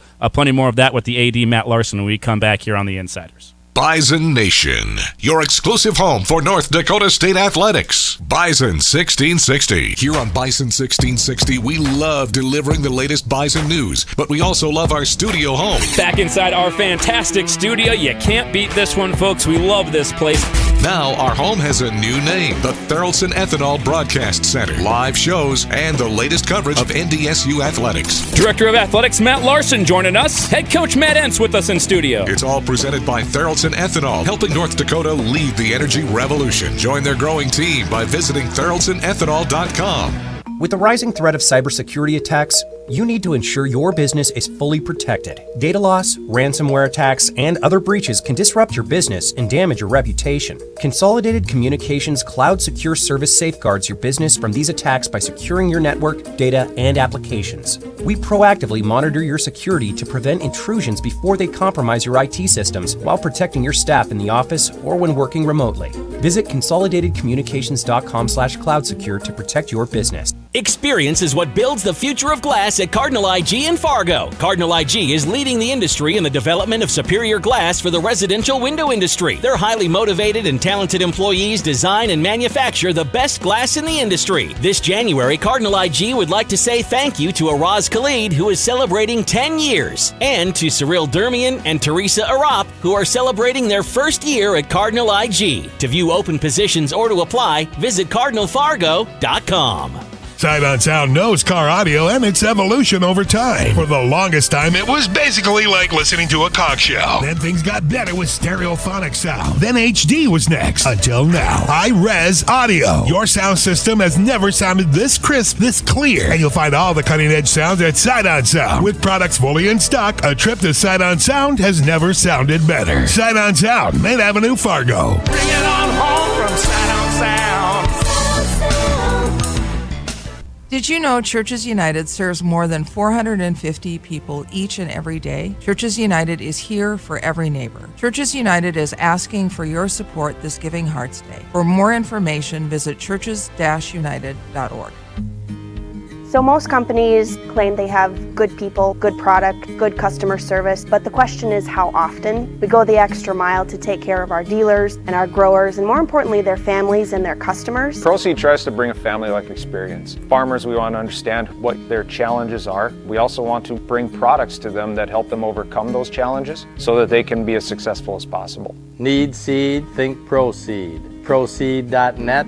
Great seed at a reasonable price. Are you ready to take your pet's food to a whole new level? Nutrisource Pet Foods has a new spin on kombucha, and it's for your dog. Now introducing Kombucha, the perfect topper for your dog's food. Kombucha is available in 3 delicious flavors: chicken, turkey, and beef. Your pet'll love the bone broth, and the health benefits are great. It supports digestive health, hydration aid, contains postbiotics, and palatability support. All you need to do is pour over food, add water, and serve. Find out more and find a retailer at NutrisourcePetFoods.com. When it's time to make your next move, turn to Todd Kettermas with Beyond Realty to put the full court press on your home search. Whether you're looking for a quiet home in the suburbs or something downtown, let Todd Kettermas run the point for you in the search for your dream home. Call Todd Kettermas with Beyond Realty today or visit him at 4832 Amber Valley Parkway in Fargo. Todd is a proud partner and the preferred realtor of NDSU Athletics. Todd Kettermas with Beyond Realty, moving the herd one home at a time. If you need any professional advice, they may not be your guys. You want answers! I want the truth! You can't handle the truth! But if you need information on NDSU, then they got you covered. It's the Insiders on Bison 1660. Welcome back into the Insiders. Fun Monday show for you. It's been a great hour. It's really kept my mind off the other stuff that happened yesterday. Until it's really off my mind. We can bring it up again if you want. It's baseball season. Baseball season. The Twins are 60-something days away from spring training. It's great. And we're going to get Tyler Oakes on here, too, because NDSU baseball is not too far away from getting this thing going as well. Right. And then he becomes a weatherman, Tyler Oakes does, and seeing when can we get the snow off the field, when can we play, and all that stuff that we deal with. I still think the crazy stat line from last year is that in the unbelievable year, you win the regular season, going to host the championship this year. So did all of those things with playing 7 games at home last year. Yeah. Which is, it's insane. It's insane. And so those are some of the things. You guys know from just the travel you do with the teams you do. Travel, it wears on you after a while. And so when you're doing it for 2 straight months and, then you get rained out or it's too cold here and you got to turn a home road or a home stand into a road trip. And it's just, so I give those guys a ton of credit. That baseball team is very resilient, what they've been through these last couple of years, and get to host the Summit League tournament this year. We'll be in Fargo, be at Newman Outdoor Field, which is awesome. That's exciting. Actually, back-to-back weeks, we'll host the outdoor track championship on the new track, and then we'll host the baseball in Newman Outdoor Field, so pretty exciting. We'll get to some of the basketball stuff here in just a second. We did have one more text in from Larry asking about the transfer portal and what's happening there, and this will probably kind of feed into some more of the transformational committee stuff, but I wanted to ask you, what are the transfer portal rules on other coaches contacting current players on other teams' rosters? Well, that's illegal. That's illegal. I can tell you that one, Larry. It's supposed to be illegal at least. And so, honestly, that's probably the biggest challenge. And, I think if you ask some coaches what they're also seeing, too, it may not necessarily be another coach that is reaching out, but it might be through their AAU coach or their high school coach or their whoever it is. Somebody on behalf of somebody. Yeah, and so again, that was never the intent of it. That was never the design. And again, what the transfer portal gets a lot of the blame. It's really not so much the transfer portal, it's the one-time transfer exception that has created all of these issues. The transfer portal is just the mechanism for kids to put their name in. That's all that is, to say, "Hey, I'm transferring." It's the being able to, especially in the sports of football and basketball and baseball, to be able to go and transfer and play right away, which you were never able to do. That's really, and then you throw in NIL and all of those things, and that's why we're kind of in the mess that we're in right now. Since we're kind of talking about that, with NIL and transfer portal, you as the athletic director, what kind of input are you able to give to the NCAA? Are there committees that you can be a part of? How does that process work from your standpoint? Well, a lot of those things are handled at the Division I Council, and so we have a representative within the Summit League, Brandon Martin. He's the AD at University of Missouri, Kansas City. And so the nice thing about the Division I Council is that all 32 Division I conferences have representation on that committee in one way, shape, or another. And so we can provide feedback either individually as an institution or collectively as a league to Brandon for him to then carry that forward. As they're having conversations about the world of NIL transfers, and I was able to go to a Division I Council meeting a few months ago as his replacement for one, and one of the things we talked about a lot was a second transfer and opportunities for people to get a waiver for that. And I think that's where the NCAA said, no, you have your one-time transfer opportunity. We're going to be really, really strict on the back end. I hope that comes to fruition and that holds true. But no, we do have mechanisms to give feedback and at least hope your voice is heard in some way, shape, or another. And then something we learned from the transformational committee just a little bit, and one question there for you on that is that it does seem like they've not restricted, that's probably the wrong word, but put a few more rules out there in terms of a second transfer. You can, but it's going to have to be certain circumstances, like a coach leaves or a family thing where you got to get back closer to home, some different things like that, and trying to put some more rules around NIL, because like you said, coaches can't reach out, and I don't think coaches are, but other people are reaching out to other players. I think that's kind of well-known, at least, that it's happening behind the scenes and the wild, wild west feel to everything right now. Yeah, I think definitely some more parameters around the transfer piece, or at least your second-time transfer. Again, everybody now at any level can transfer once and be able to play right away as long as they're eligible. But there is a lot more structure now if you want to transfer again a second time. And we've seen that a number of times here just in the last couple of years, that you see student-athletes that are at their third school. Well, in those cases, you're going to have to sit out. You're going to have a year of residency, and it's going to count towards your 5-year clock. And so at least there's some structure there, so it's not student-athletes bouncing from place to place to place. And, again, a lot of that is in hopes of, at the end of the day, we want them to graduate, get a great education, and get a degree that's going to serve them, in their future careers. And so that's really helpful. And then I think from the NIL standpoint is, there still needs to be I think there is more of an infraction process now. The NCAA is going to crack down if there is some evidence that that there's been an inducement to come to a school, not just when you're at the school, that they are going to investigate, and there will be disciplinary things handed out for that. But again, we'll see. I mean, time will tell, because right now there's still just a lot of unknown, and I feel for our coaches a little bit. You're trying to navigate all those things, whether a student athlete is leaving your program and then you're trying to get somebody to come from the transfer portal. So it's just a really interesting time, and hopefully with a new NCAA president starting, the former Massachusetts governor, he took over and he'll start here, I think, March 1st. Got a chance to hear him speak down at the NCAA convention. He's excited. He knows he has a heavy lift in front of them, but, in concert with all the institutions that sponsor college athletics, hopefully we can move forward. And because at the end of the day, I think people love college athletics. I think they love the amateur nature of college athletics. And so how best to maintain that, knowing that there are some new things that we have to try to consider here as we move forward. And Athletic Director Matt Larson in here with us. Appreciate his time very much. A couple questions left for you. Let's focus on the teams playing right now. NDSU men's basketball on a 5-game hot streak right now. I know it wasn't the ideal start to the season, but one thing I've always said, Dave Richmond gets his teams ready when it matters most, and that's conference season. And right now on a 5-game win streak and a second place in the Summit League with a huge game coming up on Thursday. Yeah, big week this week. 2 huge home games on Thursday and Saturday, so hopefully folks come out and get a chance to see this team, because I think it's a very different team than maybe you came out and saw in November. And so much of that is just there's a lot of new faces, a lot of new pieces, trying to find chemistry, trying to find rotations. And I think if you ask Dave, and he and I have talked about this in the past, I don't know if any of my 9 years we've gotten off to a real hot start. And for him, it really is building and trying to play your best basketball when you get to conference play and at the end of the season, when you go to the Summit League tournament. And they're doing that right now. And we still have a long way to go, but I think you're starting to see, I think guys are getting comfortable within the system. They're getting comfortable playing with each other, and you're seeing the results on the court. And the one thing you can always know from a Dave Richmond coach, we're going to play hard, and we're going to defend. And early on, some of those defensive schemes, trying to figure those things out. Well, now we're defending at a really high level, and it's been a lot of fun to watch. One thing that's exciting is seeing the young guys, especially transferring in from junior colleges and NAIA level and D3 and those things. From you at the top, how much does that excite you, just seeing their success with these young men?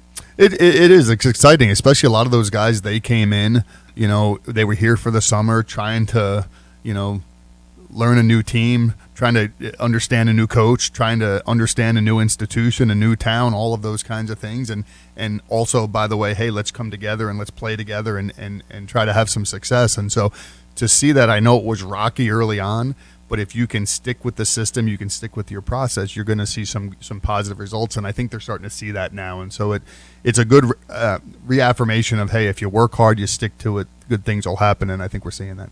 And I've been encouraging people to come out to the Shack for Bison women's basketball all year long because, well, they're undefeated there. They haven't lost yet. So you've come out, you've seen good basketball. You've seen a win every time. And right now, second place as well in the Summit League. They beat USD, which is a really good win to put in your feather in your cap on the road in Vermilion and just playing really good basketball. I'll tell you, we are really, really fun to watch. I've been fortunate to see our women probably play more than our men. A lot of that's just timing of when I'm on the road and the men happen to be home. But they are a lot of fun to watch, and we have some really talented players. And I think I made the comment on Saturday is we're really hard to defend because I don't know, Andy, you probably know, but we probably had, 7 or 8 kids hit a three on Saturday. I mean, just everybody can shoot from the outside. 7, I think. Everybody can shoot from the outside, and we probably play, other than the kids who are redshirt, we play almost everybody on the bench, and so it's just we have depth, we have talent, and so they are a ton of fun to watch. So, yeah, I would encourage folks to come out and see us. And, we're young. Sometimes we make some young, but I'll tell you what, they are fun to watch, and when all things are clicking, boy, oh boy, they're tough to beat. Kind of like we say in football, they sometimes make some mistakes, but they make mistakes fast. Yeah, they play do. fast. They They play do. entertaining basketball, and it's a really good mixture of young and old. You got some great freshmen and Abby Graham and Elle Evans, and then they're really excited about Leah McKenzie as well for the future. But I got some players like Taylor Brown that you brought in, who's a 6-year player, but she's got experience, but she's been a great addition to the team too. So it's a nice little mixture of kind of young and old as well. It really is. And Taylor, you mentioned her. She's actually been really fun to watch. She brings a veteran presence to us, and you just watch her throughout the game. She never does anything flashy, but she just has some really smart basketball plays. Things that, those are things that you learn over the course of 2 or 3 years playing at the collegiate level that she just kind of brings that. She doesn't panic, very calm, and so that's been really nice. But then you also, on the flip side, you see an Abby Graham who's a freshman trying to figure it all out, and you see sparks of, wow, she's going to be really talented. She's tough, and then, goes off for 20-some the other night. And so there's just a lot of elements, and I think what that helps, too, is I think early on, Heaven felt like she had to carry everything, and then you realize, well, shoot, there's a lot of talent on this team, and and it's neat to see. It might be Elle Evans one game, might be Abby Graham, might be Heaven, might be somebody else who's stepping up and contributing at a really high level, and so that's what's kind of nice to see. And by the way, we will have our Bison basketball coaches shows tonight from 6 to 7 with Dave Richmond, 7 to 7:30, Jory Collins, and also been told that Evan Hamlin will be joining us on that coaches show tonight as well. Newest member of the 1,000 point club at NDSU, just got that in her last game. So I'll tell you, she's awesome, and not only is she obviously she's been a great player for us. After transferring, after her freshman year, and we get her for another year too, which is great. With her sister. But I'll tell you what, she is, and she doesn't look like it when you see her, you talk to her, but she is a fierce competitor. She doesn't like to lose, and so it's just fun to watch her. Also, she took a chance on this program a number of years ago, and she's been a huge part of this turnaround because she has bought in. She's been a great leader, and so couldn't be more proud of her. Yep, absolutely bought in. Has helped turn this program around quite a bit, and looking for 2 big road wins for them. Make sure we mention Roger Kish and that Bison wrestling team go out to beat Stanford. Mikey Caliendo. There we go. Yeah. Yep, there we go. Caliendo with the win against a former NCAA champion. They beat Cal Baptist too. They're rolling. They are, and actually, I text Jack Maughan. So most of you guys know Jack. Obviously, he was wrestled for NDSU. His dad was the longtime coach, Bucky Maughan. I texted Jack and I said, man, Caliendo is just killing it. And Jack said, it's been about 50 years, I think, since we had somebody beat a defending champion. And I said, Jack, was that you? And he said, maybe if it was like 35-40, not quite 50. But no, they've been incredibly, incredibly fun to watch. And again, I think when you go back to the beginning of the season, I think that's one of the things that Roger and the coaching staff were talking about, where they thought this was going to be a really talented group, young but really talented, and we're starting to see some of that. A lot of those guys who redshirted last year, you're seeing some of that development come through, but just really tough, really physical, and I think fearless in a lot of ways. I don't care if you're not ranked, or if you're ranked number 1. We're going to come at you, and so they've been a ton of fun to watch. Yeah, and Caliendo just a redshirt freshman, and then you got obviously Jared Franek, number 2 in the country at his weight class too, highest anyone's been in the D1 era for NDSU. So that wrestling team definitely rolling. Matt, we appreciate the time. Yeah. Thanks for coming in. Always we didn't fun. do this in December, so we're going to make one up. Want to do it again tomorrow? Does that work for you? You guys just let me know. It's all Sounds good. good. We'll have you in again. I know there's going to be a lot of stuff over this off season, so we'll make sure to have you in a couple more times. Would appreciate your time today. Thanks, guys. Appreciate it. We got to have to announce our winner as well for the tickets to Monster Jam at the Fargo Dome, February 4th. Congratulations to Gene Fisher in Fargo, our winner of 2 tickets to Monster Jam. We'll give away more tickets all week long. Again, text that keyword monster to 701-476-1660. And we do have some tickets for the men's basketball games this week against ORU on Thursday, and then Kansas City on Saturday. We'll give those tickets away during the week as well. I know Micah texted in and asked if we have any tickets to give away. We will give away tickets during the week. Thanks for listening today. Horns up, go Buys. We'll talk with you again tomorrow. Easton Stick on the program, and also the Summit League shoot-around, going around the Summit League and seeing what is up with some of the top teams in the league. That's tomorrow on The Insiders. Talk to you then. When we are faced with the reality of winter driving, make sure you have peace of mind that your vehicle is running in top condition when you get your service done by the pros at Schumacher Goodyear. Dangerous conditions during the winter is no time